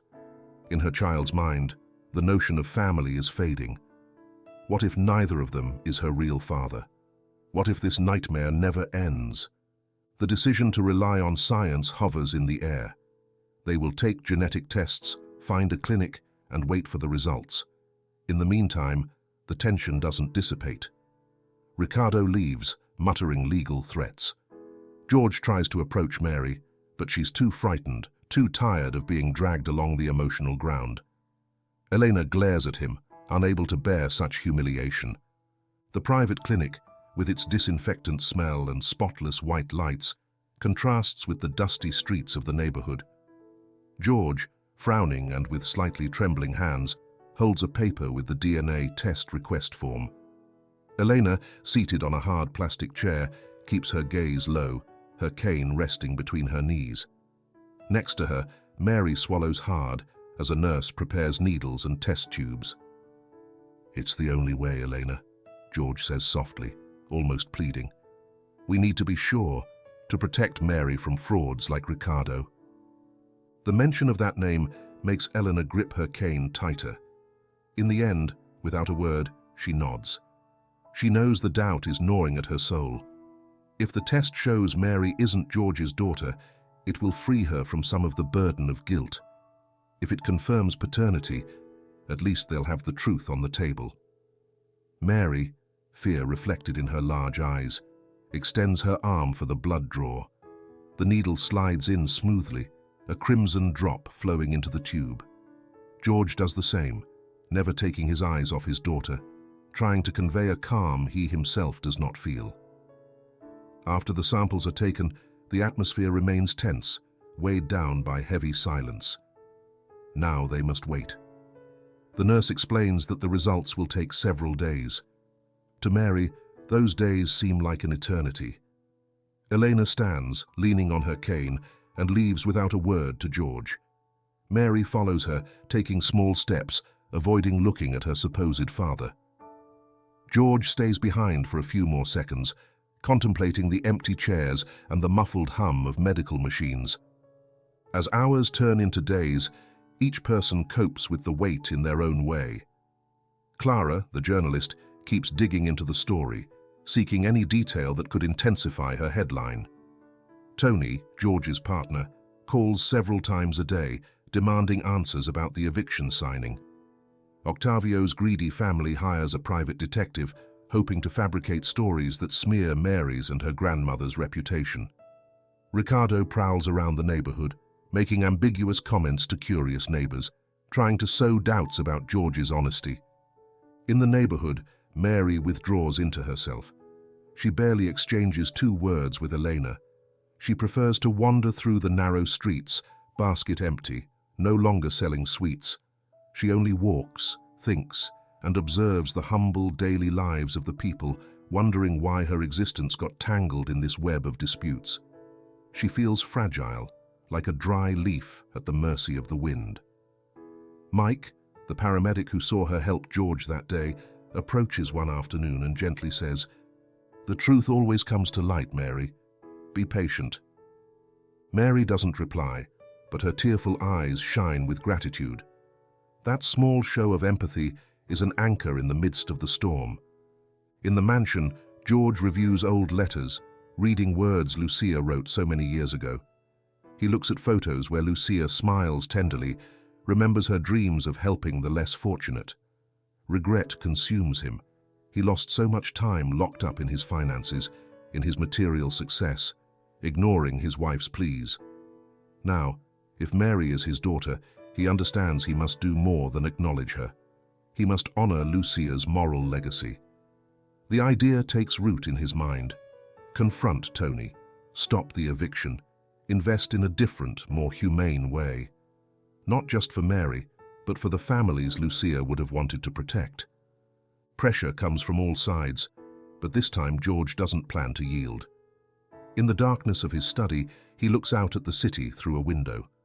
The neighborhood is visible in the distance as a set of grayish patches. He knows he must change that landscape, at least for the people who live there. Something inside him has awakened. The days before the results are a crucible of tensions. Mary still can't sleep well, thinking of her mother Lucia, whom she barely knows from photos and stories. She wonders if that woman would have wanted George to be with them. Maybe so. Maybe his absence was a tragic accident of life. As the sun sets over the neighborhood, silhouettes stretch across the worn pavement. Each person involved in this story stares at the horizon, seeking answers that have yet to arrive. The mansion, shrouded in twilight, silently guards secrets that George had ignored for years. He walks down a rarely used corridor, away from the brighter, busier areas, guided by the faint aroma of accumulated dust and the distant murmur of his memory. A dark wooden door stands before him. He hasn't opened it in a long time, perhaps since Lucia's death. His hand trembles slightly as he turns the knob, aware that on the other side he may find traces of the past he never appreciated. The room, more of a personal study than anything else, is dimly lit. George switches on a table lamp. The yellowish glow reveals shelves with old notebooks, worn folders, newspaper clippings carefully stored in cardboard boxes. The air is thick, charged with stored stories. He walks among piles of papers and books, loose notes, feeling as though he's entering Lucia's hidden heart, the sanctuary of her ideals and dreams. He opens a dusty folder with trembling hands. Inside, notes written in Lucia's neat, rounded handwriting, sketches, plans, diagrams. They describe social initiatives for the neighborhood where Mary now lives, sewing workshops for mothers, a free clinic, literacy classes for adults who never had the chance to learn to read, cultural spaces for children. George turns the pages carefully, as if each were a fragile piece of crystal. In a side pocket, he finds photos of Lucia smiling as she hands out food, listening patiently to mothers from the neighborhood, talking to volunteer teachers, encouraging people in need. Reading these notes hurts. George could help them. He has the resources. If I explain it to him, he'll understand. Lucia wrote on one of the pages. He stops, his vision blurred by the tears that start to well up. He never paid attention to these words when he still could have. He never gave importance to Lucia's concerns, to her passion for helping. In his mind, he was the one providing money, and Lucia was the naive dreamer. Now he understands it wasn't naivete. It was moral vision, empathy. She knew that true value wasn't in amassing fortunes, but in using them to improve lives. George strokes a photo where Lucia smiles at the camera, outdoors, in the middle of an improvised market. He sees her gentleness, her inner strength. "Forgive me," he whispers, voice rough. He's asking forgiveness into emptiness, aware that the person he should have listened to is gone. However, he feels that Lucia lives on here, through her ideals and still possible plans. As he flips the pages, guilt turns into determination. Lucia wanted a community center. She wanted the neighborhood not to be driven out, but supported. She had ideas to integrate these families into a more dignified life. And he, George, could have made it all happen years ago if he hadn't been blinded by ambition. Now, with Mary at the center of his heart, he understands that he must change, not just for his daughter, but for Lucia's memory, for her moral legacy. That's the most valuable inheritance. He wipes his tears with the back of his hand. He recalls Tony's pressure and the shareholders, the shadow of eviction looming over hundreds of people. He imagines Mary wandering the streets of the neighborhood where she grew up, forced to survive by selling sweets. Lucia had wanted something else, and now that George knows of Mary's existence, he can't ignore his responsibility. If Mary is his daughter, he must protect her and offer her a better environment. Such an environment doesn't come from eviction and destruction, but from transformation and mutual support. He stands up, his expression hardened by resolve. He will face Tony, even if it means losing money and prestige. He will oppose a heartless real estate project.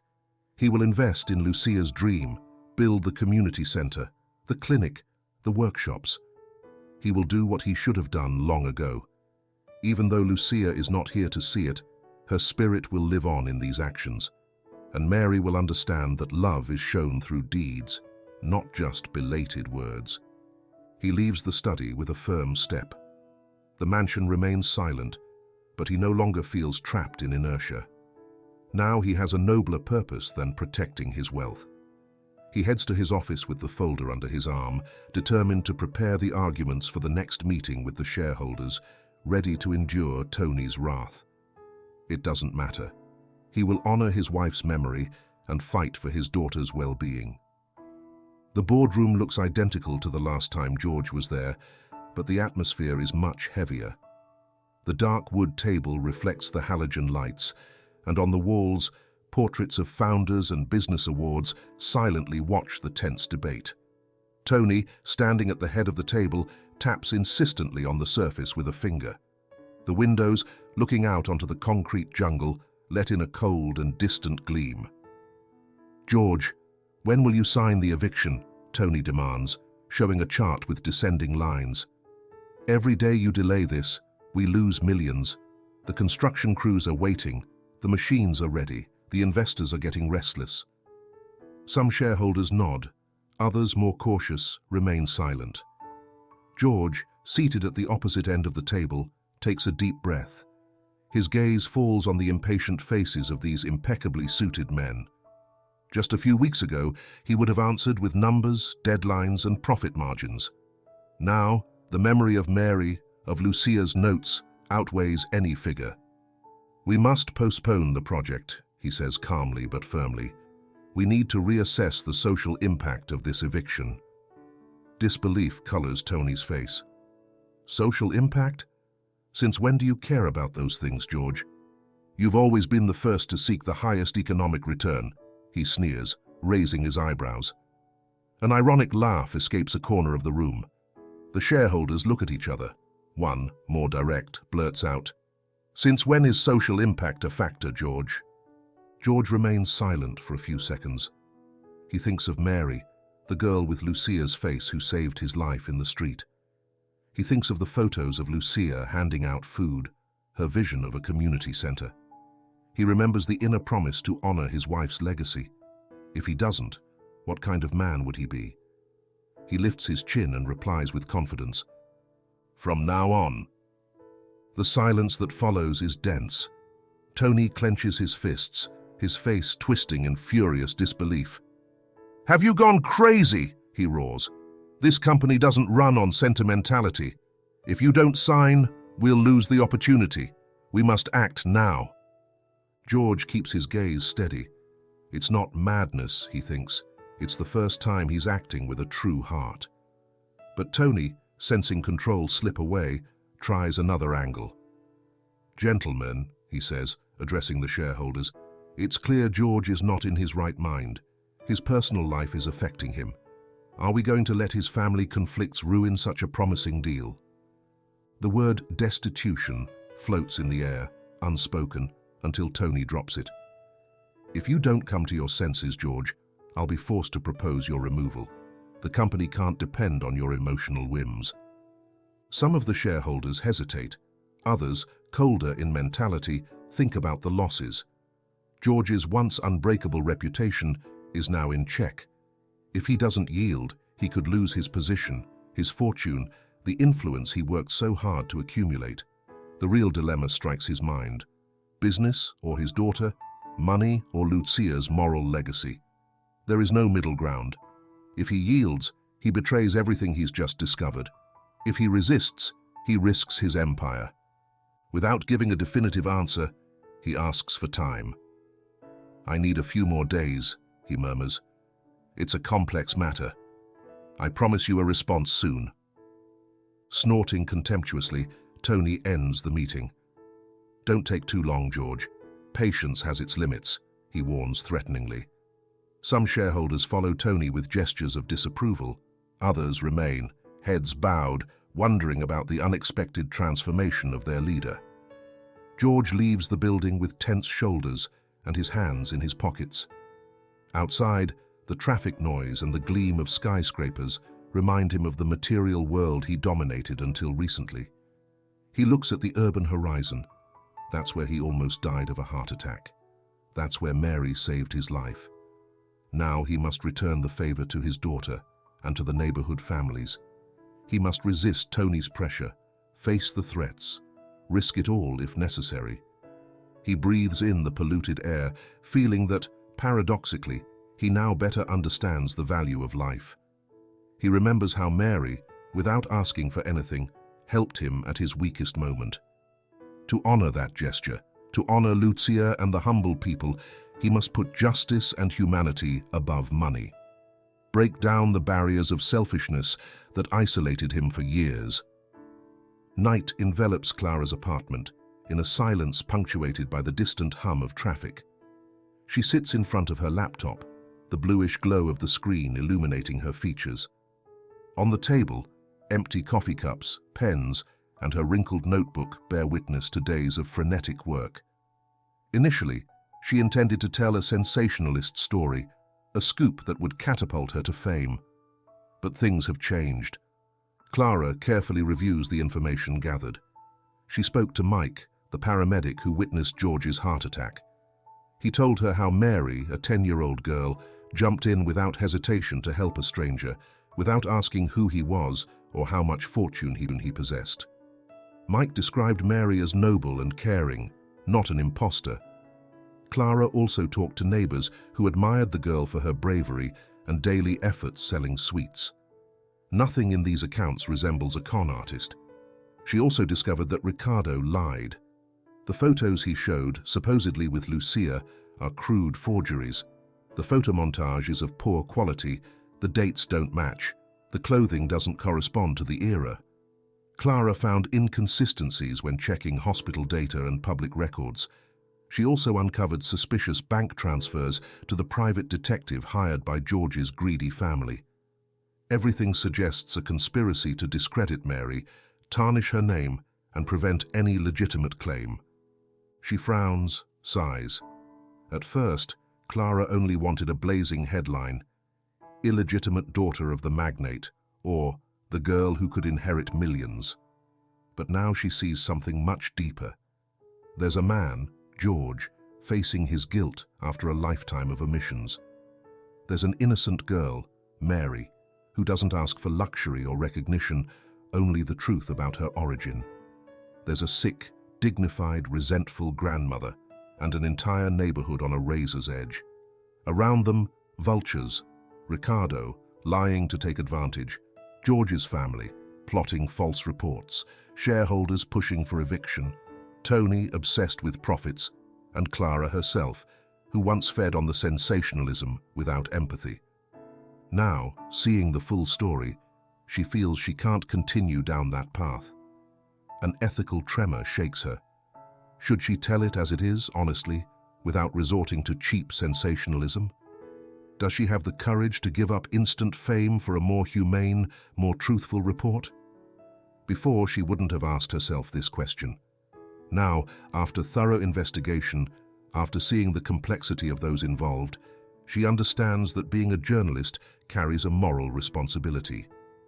This story isn't just a scandal, she thinks. It's the internal struggle of a man trying to repair damage, the courage of a brave girl, social injustice, the manipulation of petty interests. She turns off her laptop, rubs her tired eyes, and looks out her apartment window. From this height, she sees the city lights, tiny, luminous points in the darkness. She could still choose sensationalism, twist the story for clicks and shares. But the thought nauseates her. Each person in this story deserves to be portrayed with respect. She stands up, walks to her printer, and gathers the notes she'd scattered around, printing out her research. Bank records, neighbors' testimonies, data exposing Ricardo's falsehood and the dirty tricks of George's family. With this evidence in hand, she can call her editors and say she needs more time, more verification, more rigor. It won't be the instant media hit she once craved, but to hell with that. This will be her redemption as a journalist. For the first time, she feels purpose, not just ambition. She stores the printed documents in a folder, places her honest notes inside, and secures it with an elastic band. In her reflection in the hallway mirror, she sees a woman different from the one chasing easy headlines. Now she sees someone willing to tell the truth, no matter the consequences. She wants to expose the evil of the false father, the machinations of the greedy family, the cruelty of a real estate project crushing the most vulnerable. The hospital, with its whitish corridors and antiseptic smell, exudes palpable anxiety. The cold, unshaded fluorescent lights illuminate the tense faces of patients and relatives drifting in search of hope. Elena, lying on a gurney in a makeshift preoperative room, finds breathing increasingly difficult. Her cheeks, once tanned by the sun, are now pale, her cane forgotten in a corner. A serious doctor, with a firm but compassionate voice, informs them of the harsh truth. The surgery must be done now, or the risk of death will skyrocket. Mary, beside her, clings to her hand tightly, like an anchor in a raging sea. Her eyes, wet, reflect terror. "Grandma, please let Dad pay," Mary blurts out, voice trembling. Uttering the word Dad is a milestone. She hadn't said it before. Until now, George was the unknown man, the possible lost father. But desperation pushes her to acknowledge a bond, however fragile. She knows that without his financial help, Elena will die. Elena closes her eyes. Her pride, her resentment, her armor built over years of pain, shatters before the imminence of death. She doesn't want to leave Mary alone in the world. Tears spring from her dry eyes, and in a whisper that costs her dearly, she nods. It's not forgiveness, not wiping the slate clean, but a forced permission driven by the most basic need: survival. When George arrives, face worried, he goes straight to Elena's bedside. The old woman looks at him with pain and rancor in her eyes. "Don't think I forgive you," she says, voice rough, "but I'm afraid." George, swallowing hard, answers in a whisper, "I'll be here this time. I won't fail you." His words sound sincere. Eleanor doesn't reply, just closes her eyes, exhausted, accepting the help like a bitter drink that saves your life. The preparations for surgery move quickly. Doctors and nurses work efficiently, taking notes, adjusting tubes, verifying consent forms. George, without asking the cost, pays for everything needed. He hands his card to the administrator and insists they spare no expense. Money, once his god, now becomes a tool to protect a life, to mend part of the past. Mary watches nervously as they wheel Elena into the operating room.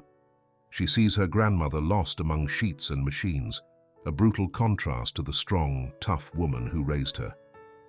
Before the operating room door closes, Elena turns her head, searching for George's gaze. In a weak whisper, she says, "Take care of her." George, voice breaking and heart in his throat, nods without hesitation. That phrase, so simple, implies a truce, a delegation of responsibility. Not full forgiveness, but a recognition that if something goes wrong, he'll be Mary's support. The metal door shuts, the click of the latch echoing down the empty corridor. Mary remains there, leaning against the wall, trembling. Her legs barely hold her, helplessness and fear crawling up her spine. George approaches carefully, aware that he can't force a closeness not asked for. But Mary, broken by panic, accepts his embrace. She clings to him, not as the ideal father, but as the only stable figure in this chaos. George feels the child's trembling, her ragged breathing, and curses himself for the lost time. But he also silently promises that if Elena survives, he'll fight to be worthy of the title of father, if Mary grants it to him. If not, at least he'll try to honor Lucia's memory and care for the girl who unknowingly shares his blood. The soft, fresh light entering through the private clinic's window sets a gentle mood. The doctor responsible for the DNA tests sits behind a spotless desk, a sealed envelope in his hands.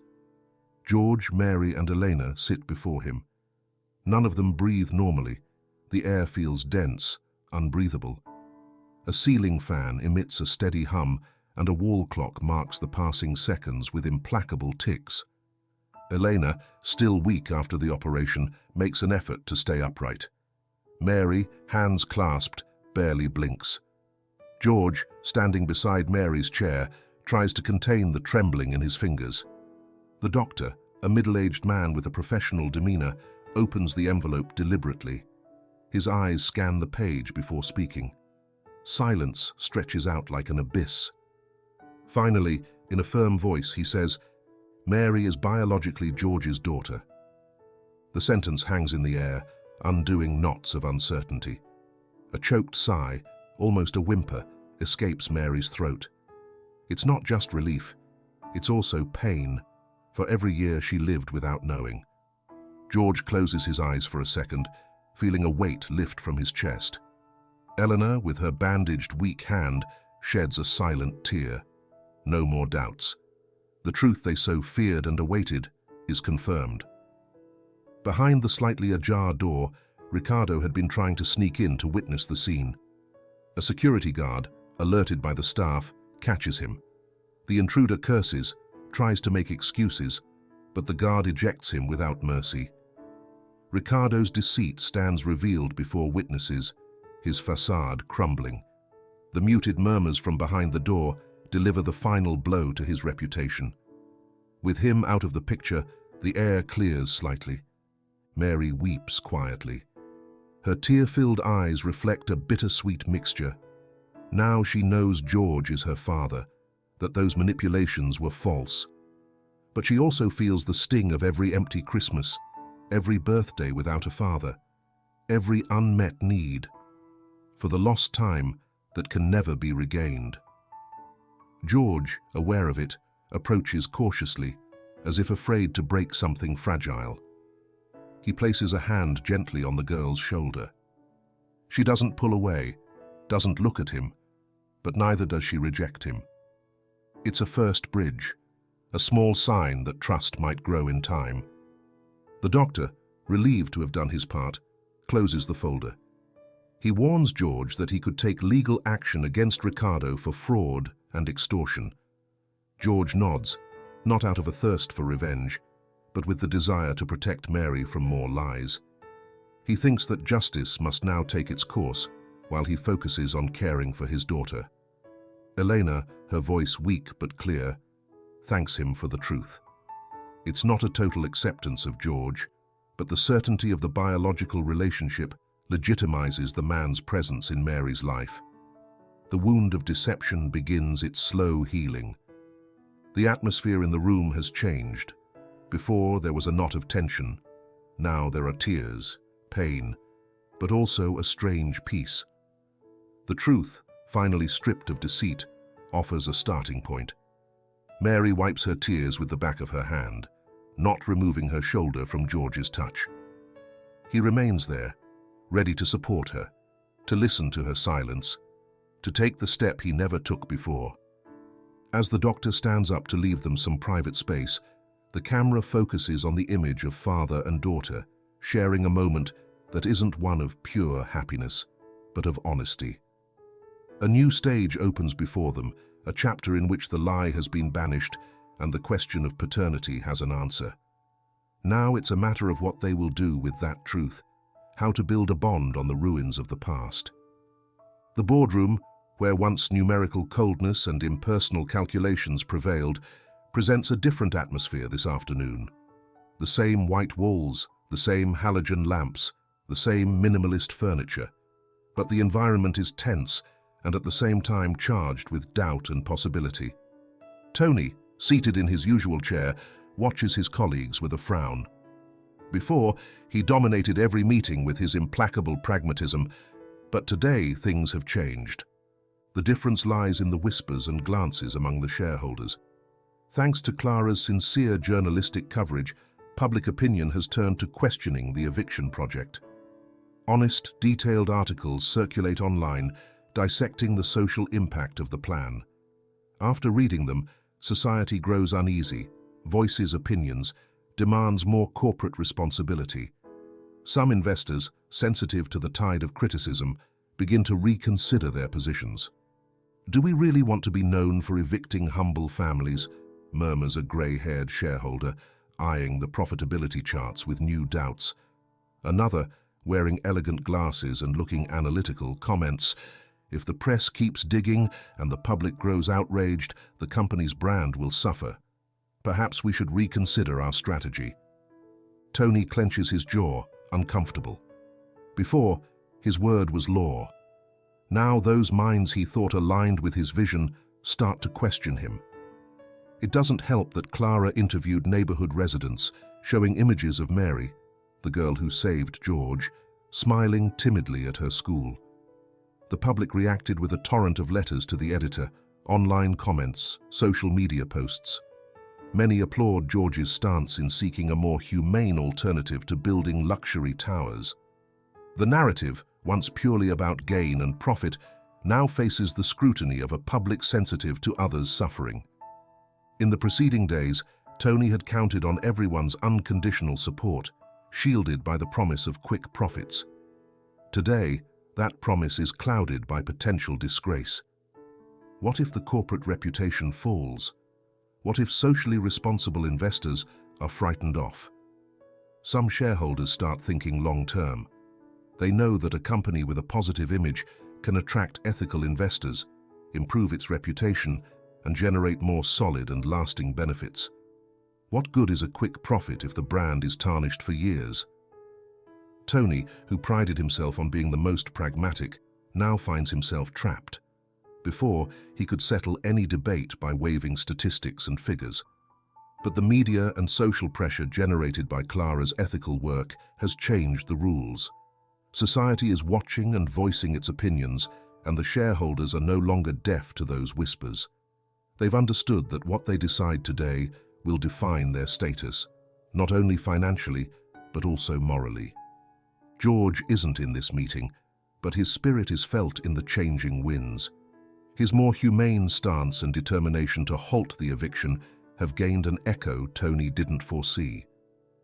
Clara's voice on the newscast, images of the neighborhood, Mary's story, all have allowed the narrative to become more complex. It's not just about numbers, it's about people, entire communities. Each shareholder sees the possibility of becoming villains in the public's eyes, something weighing more heavily than Tony ever imagined.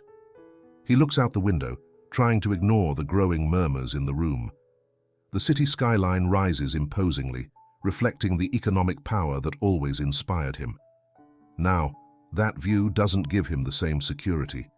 He knows that the power he once wielded is crumbling. Without the fervent support of the shareholders, his influence weakens. The social reproach, instead of evaporating, accumulates over his head like a cloud. Tony feels cornered.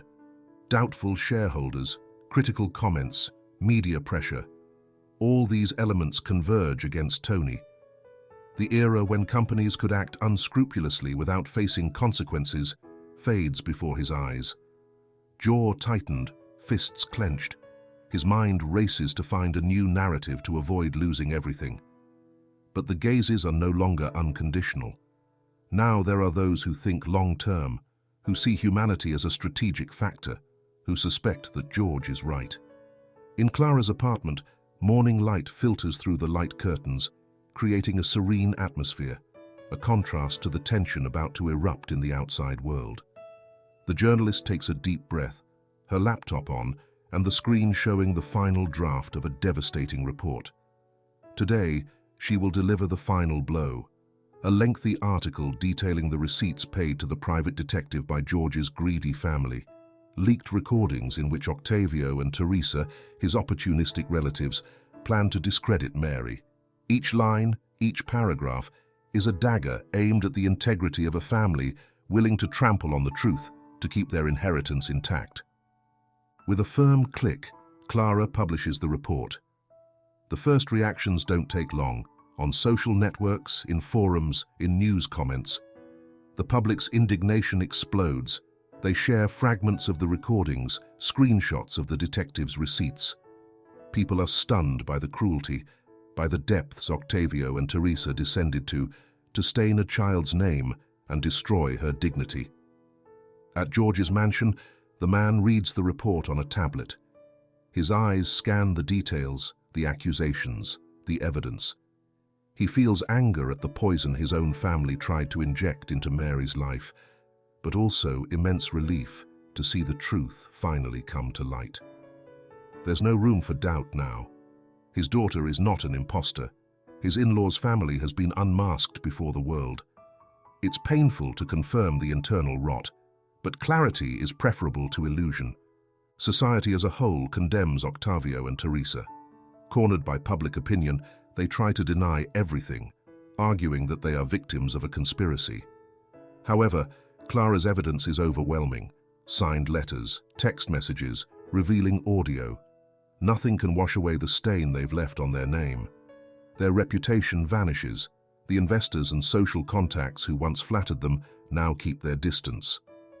George, tired of poison and intrigue, meets with them briefly, perhaps in the mansion's garden where they once gathered for family parties. Now there's no warmth, only the coldness of disappointment. Octavio and Teresa try to defend themselves with useless stammering, but George gives them no room. "I won't tolerate your intrigues anymore," he declares firmly. "Mary is my daughter. The truth is clear. I won't let you hurt her further."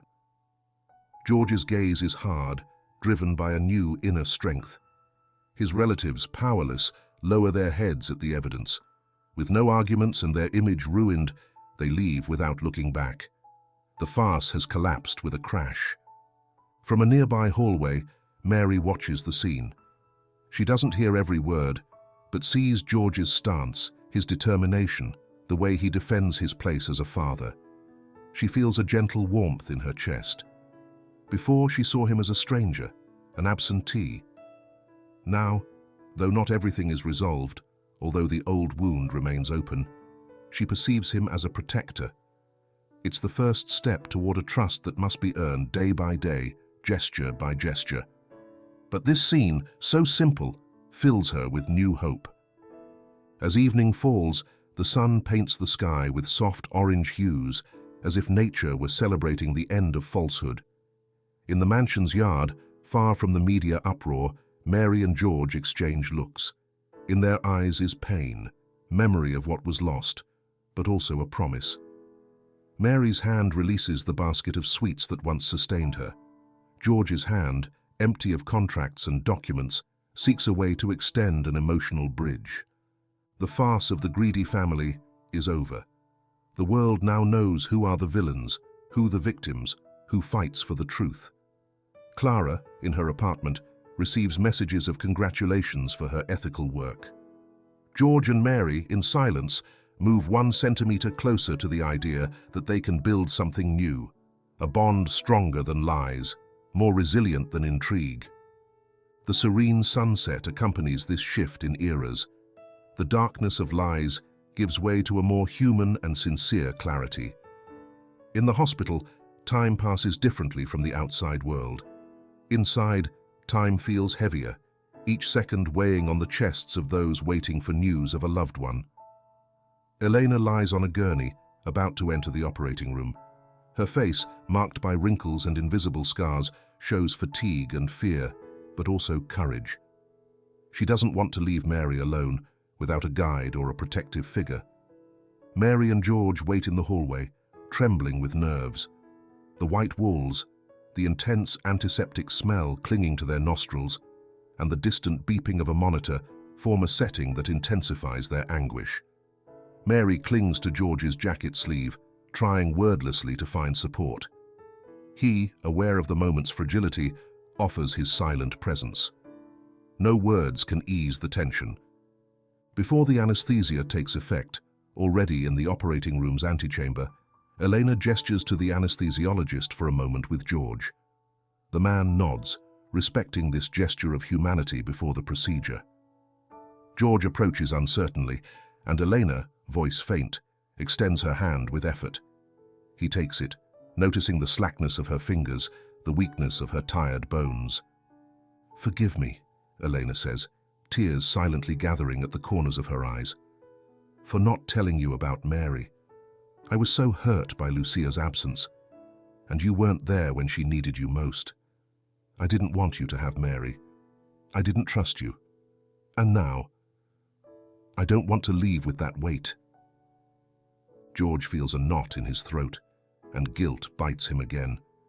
But this time he doesn't hide in denial. He lets the tears come without shame. "I didn't know how to be there either, Elena. I was blind to what truly mattered. I forgive you, and I hope you can forgive me. Between the two of us, we made Mary grow up without knowing the truth. Now I know. Now I want to do things right." Eleanor closes her eyes, releasing a sigh that eases part of her burden. The anesthesia begins to course through her veins. She drifts off, carrying these words like a balm. Even if the reconciliation is late, the clenched fist of resentment around her heart relaxes slightly. With the accounts clearer now, she enters the operating room, hoping to return. The metal door closes with a sharp click. George steps away to join Mary, who watched the scene from a respectful distance. Now all that's left is to wait, a limbo of fear and longing. Mary grips George's hand tighter. There's so much at stake. Her grandmother's life, the possibility of forming a more stable family with George, the redemption they both need. The surgery drags on. The ticking of the clock in the waiting room seems amplified, each minute a drop in an ocean of anxiety. Mary bites her lower lip, trying not to cry. George, trembling, rests his head against the wall, closes his eyes, and remembers Lucia. He promises her inwardly that no matter what happens, he will care for Mary, honor Lucia's legacy of compassion and empathy, defend the dignity of the neighborhood that now forms part of his conscience. The hospital corridors carry on their routine, nurses with hurried steps, doctors with papers, anxious visitors. But for George and Mary, the world is frozen at this moment. Uncertainty hangs in the air, penetrating the viewer, who senses the tension of not knowing whether Elena will survive this ordeal. The beeping of a monitor behind a wall, the nurse's murmurs, the scratch of pens on forms, all become a meaningless backdrop. Only the outcome of that surgery matters. The camera pulls back along the hallway. We see George and Mary as small figures, defenseless before fate. United in hope and fear, they await a medical verdict that will define the next step in the construction of their family bond. Every passing second tests their emotional resilience. The next morning, George arrives at the boardroom with marked dark circles under his eyes and a heart still pounding with anguish over Elena's operation. He doesn't yet know the result, but he must fulfill his responsibility. The extraordinary meeting called by Tony promises to be tense. This time, however, George isn't there to defend a cold, calculated business. He brings an ideal, a social project inspired by Lucia's vision. His wife, his lost love, rediscovered in Mary's gaze, has taught him, despite the passage of time, the true value of the power he wields. After a brief greeting, he sits at the front, his gaze steady despite his fatigue. He lays out a folder with documents, charts, and social impact studies.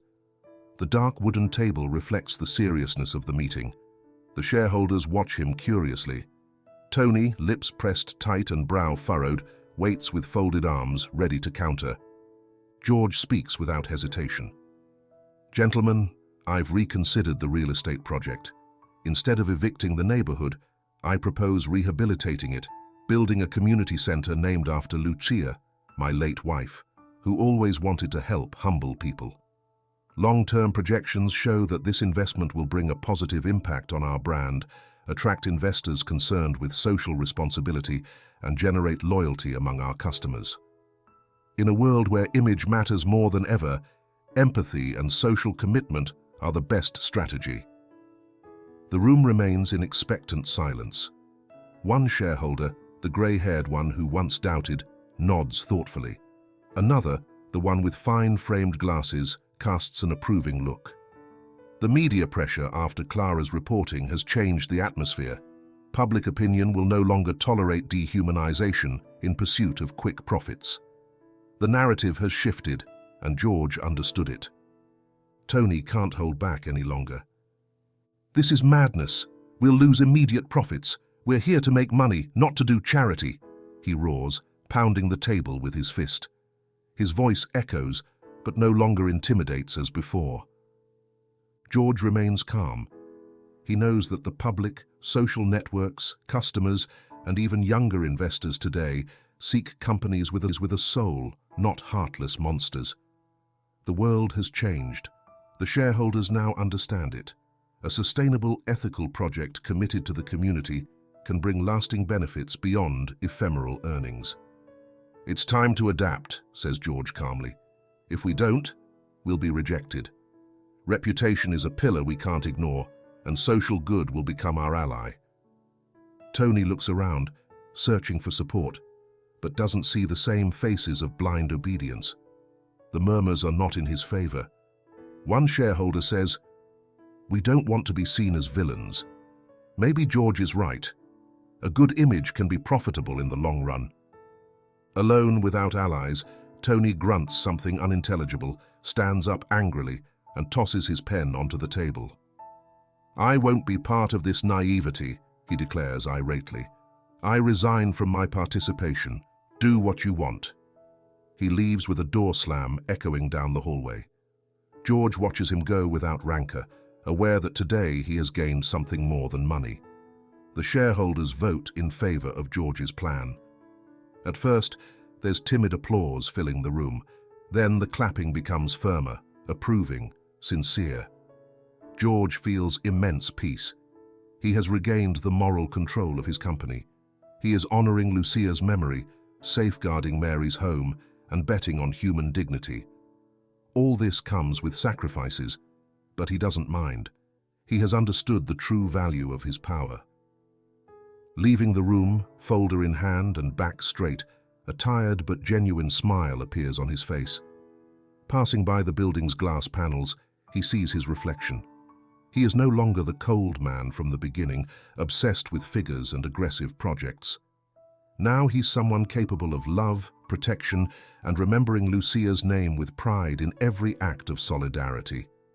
A gentle wind blows like a whisper of approval. Somewhere, Mary and Elena await news, and he, a renewed man, is ready to keep his promises. The hospital, with its light filtered through tall windows and its silent bustle of nurses, now becomes the stage for eagerly awaited news. A doctor emerges from the operating room, walking toward George and Mary, who have been on edge for hours. The doctor's face is serious, but a faint smile at the end reveals the good news. The operation was a success.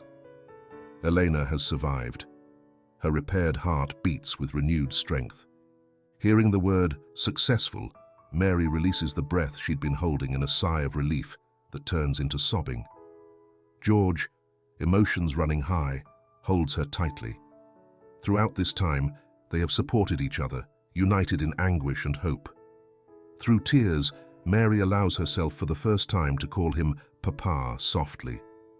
It's a timid murmur, almost a whisper, but George hears it clearly and vividly, like a gentle music he never thought to hear. With tearful eyes, he responds, "Hija, daughter," in a trembling voice, breaking down the barriers that silence and guilt had erected between them.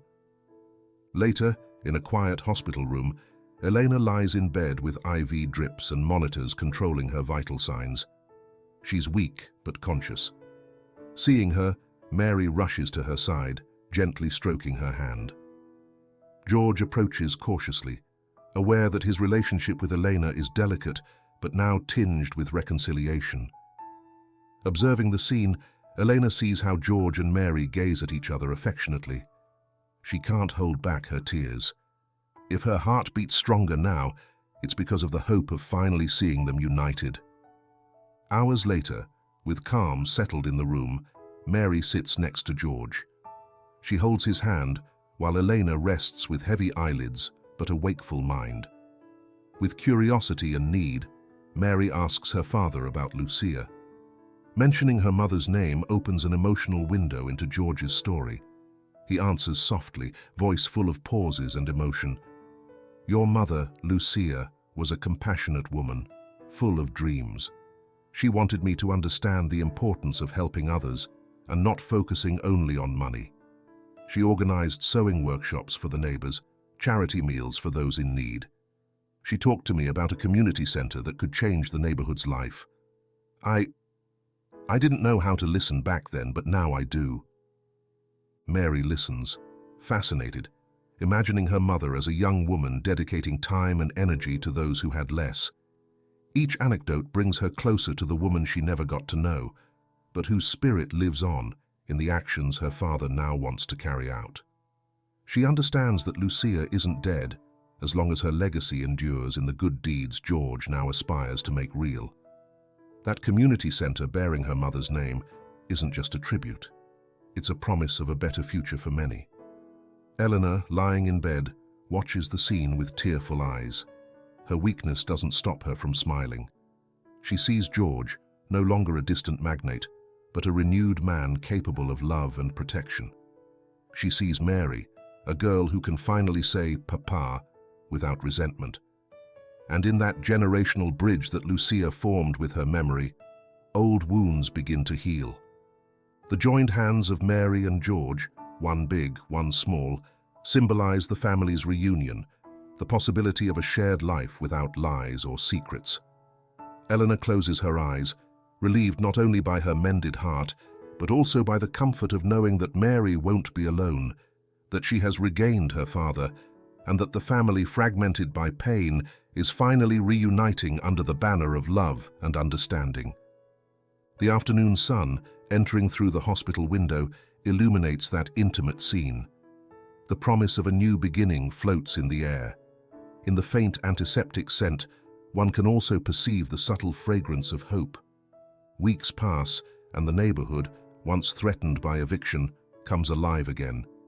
Heavy machinery arrives, but this time it doesn't bring destruction, it brings renewal.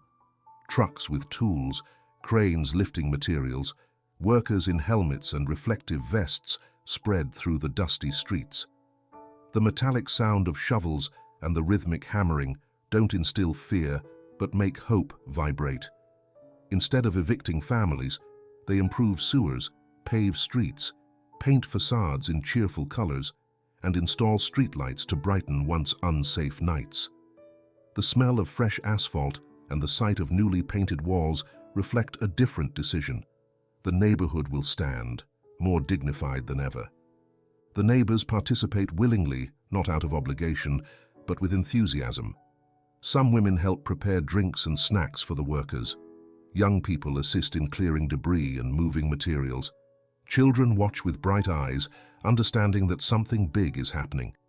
Engineers and architects talk to the community, asking for opinions, incorporating suggestions. This time, construction is not an act of imposition, but of cooperation.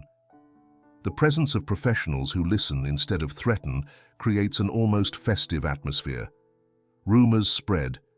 It's true, the project changed. They won't kick us out, they're helping us live better. At the center of this transformation is the construction of the Lucia Community Center.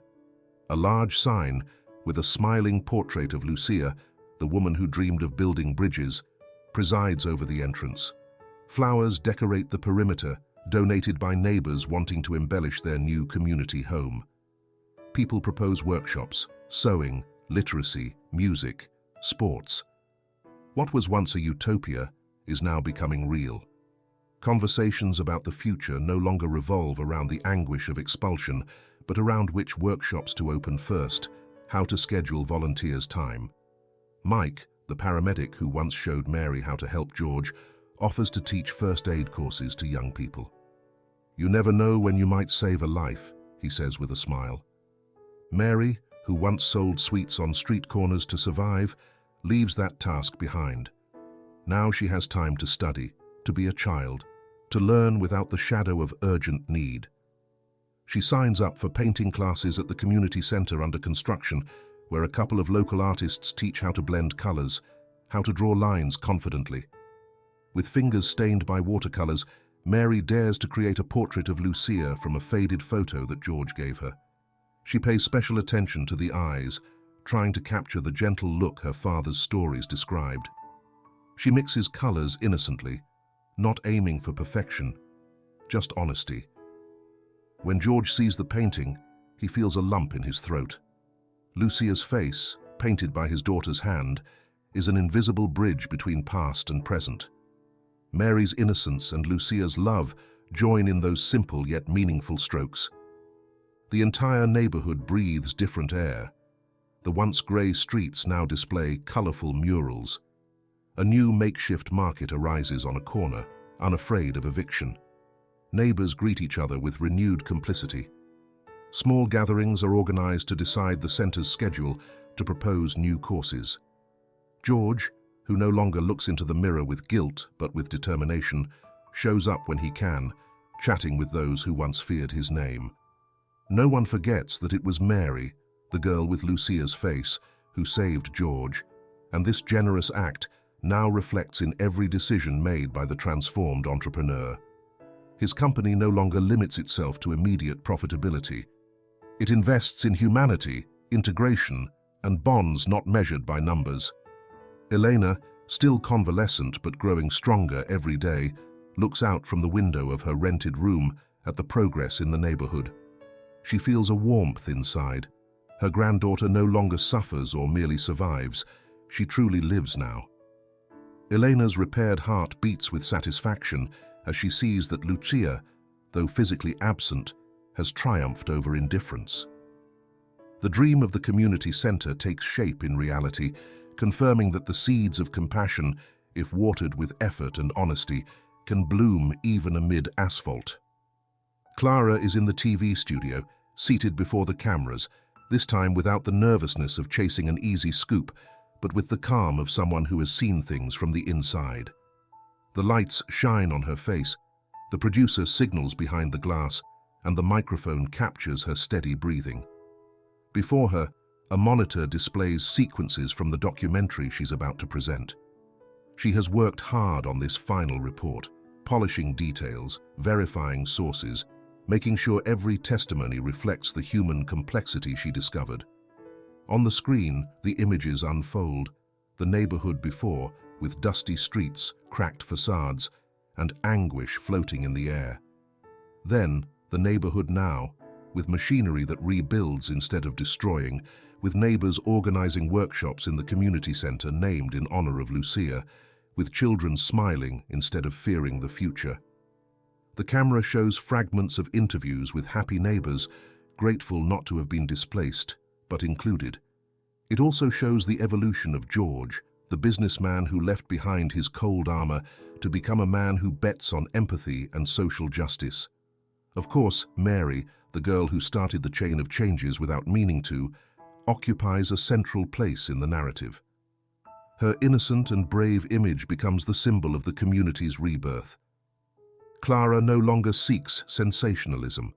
Now she wants understanding, empathy, honesty. She explains Lucia's story, the woman who dreamed of a community center to unite people and improve their lives. Through letters, photographs, and accounts, Lucia comes back to life before the viewer's eyes, not as a sad memory, but as a seed that finally germinates. Clara presents everything in a respectful, warm tone, without distorting the truth for audience ratings. The journalist's face on the screen is reflected in the monitor, showing her more human than ever. When the broadcast ends, social media responds immediately. Messages of support, online comments thanking the report's sincerity, Clara's courage in exposing the greedy family's schemes, and the nobility of the community project. People from various parts of the country, even abroad, are inspired by this case of redemption. They point to Mary and George as examples that second chances exist, that a hardened heart can learn to beat with compassion, and that innocence can transform cynicism into hope. The community center, still under construction, becomes an emblematic case, a reference point for other entrepreneurs and for communities seeking supportive solutions. Clara, after the broadcast, remains alone in the editing room. She looks at the tapes, the notes, the recordings. She smiles, her eyes shining, moved by the positive impact her work has generated. She remembers that at the start, she wanted a flashy headline, something that would catapult her to fame without much scruple. However, she learned a lesson in journalistic ethics and humanity. She confirmed that responsible journalism not only informs, but can help change realities, build bridges between the public and human understanding. She acknowledges that this story changed her. She's no longer the journalist chasing easy scandal. Now she understands that stories have faces, lives behind them, and that telling the truth is not a simple formality, but a moral responsibility with consequences. In the future, her coverage will maintain that truthful, supportive focus, seeking empathy rather than empty impact. The camera lingers on Clara as she puts away her notebook, the one used to jot down rumors, dates, recordings, into a drawer with care and respect. She doesn't discard it. She knows the past reminds her who she was, and the future invites her to be better. Now she knows that truth is not just a sensational headline, it's a bridge to understanding, a commitment to the common good. Outside, the city's nightlights twinkle, and Clara leaves the studio with a firm step. The story of George, Mary, Lucia, Elena, the neighborhood, and their transformation will stay with her forever. The journalist carries in her heart the certainty that doing journalism with honesty and ethics not only informs, it dignifies everyone involved. And society, grateful, celebrates this renewal. Months have passed, and the neighborhood, once overshadowed by the fear of eviction, has transformed into a place of clean streets, vibrant colors on facades, and new opportunities. Elena now lives in a modest but decent apartment in the same neighborhood. It's not ostentatious luxury, but its carpentry is well maintained, walls clean and painted in light tones, ventilation adequate, and stable, potable water. From her window, she can see the Lucia Community Center and listen to the friendly bustle of people coming and going with renewed hopes. She has left behind the nights of sleeplessness, fearing to lose everything. Inside the apartment, Elena rests in a comfortable armchair. She's tired, yes, but her heart beats strongly once more, and the medicines she needs are now accessible thanks to the community center's dispensary. George and Mary visit her daily, bringing fresh fruits, neighborhood news, and sometimes a magazine or book. Mary arrives in her school uniform, tidy notebooks under her arm. Her cheeks flush with pride when she announces to her grandmother, "I got a 10 in math." George applauds with sincere joy, without hiding the pride he feels for his daughter, who once had to sell sweets and now can focus on learning and growing without the weight of immediate survival. George's company has also undergone a substantial shift. It's no longer obsessed solely with the most aggressive annual returns, but has adopted social responsibility policies, sustainable practices, and scholarship programs for the neighborhood students. The shareholders, who were once skeptical, have verified that a positive image and ethical commitment do not only fail to harm profits, they attract investors with compatible values, foster customer loyalty, and generate more stable long-term growth. They understand the world has changed, and by aligning with these values, they sail successfully into the future. Where once George isolated himself in his office, surrounded by silence, avoiding personal calls and immersing himself in cold paperwork, he now takes time to walk through the neighborhood streets, talk with neighbors, attend workshop inaugurations at the community center. He's interested in people's life stories, listens to teachers talking about children's progress, exchanges ideas with mothers proposing new activities, with youths dreaming of becoming technicians, musicians, athletes, or doctors. The guilt of the past has not disappeared, but it has transformed into a driving force, an impetus to do good and honor Lucia's legacy and Mary's future. Sadness and resentment have dissolved in this broth of generosity and mutual understanding. There are no more secrets between George and Elena, only a sense of extended family, woven from memories and lessons learned. Mary, illuminated by this new horizon, finds in her father a loving partner who supports her studies and celebrates her achievements. She also hears anecdotes about Lucia, her mother, understanding how her sowing bore fruit late, but fruit nonetheless. At night, the camera slides into Elena's apartment. The table is simple, a modest tablecloth, plates, glasses of fresh water, a simple meal prepared with care. George, Mary, and Elena dine together, chatting serenely, laughing at the neighbors' cats' antics, talking about the community center's activities, about the sewing classes that are a success, about the children's art exhibition planned for next month. None of them need luxury to be happy. Their laughter and looks of complicity fill the space lighting it up with a warmth no expensive lamp could provide. This reunion, this atmosphere, is the true wealth born of second chances. The family has finally been reborn, without lies or unjustified absences. The neighborhood, once a stage of conflicts, is now the canvas of a transformation where Lucia's dreams find their course at last. Mary grows secure.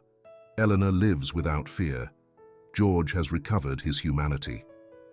Most valuable is that this miracle isn't limited to them. It expands in every smile, every workshop, every act of solidarity multiplied under the newly installed streetlights. A sunny afternoon illuminates the cemetery with a warmth that contrasts with the place's stillness. George and Mary walk slowly along the gravel paths, feeling the crunch beneath their feet. They carry white flowers, freshly cut, their gentle scent accompanying the beat of their hearts. There's no rush, no urgency, only the desire to honor Lucia, to close a circle that remained open and painful for years. They reach Lucia's grave.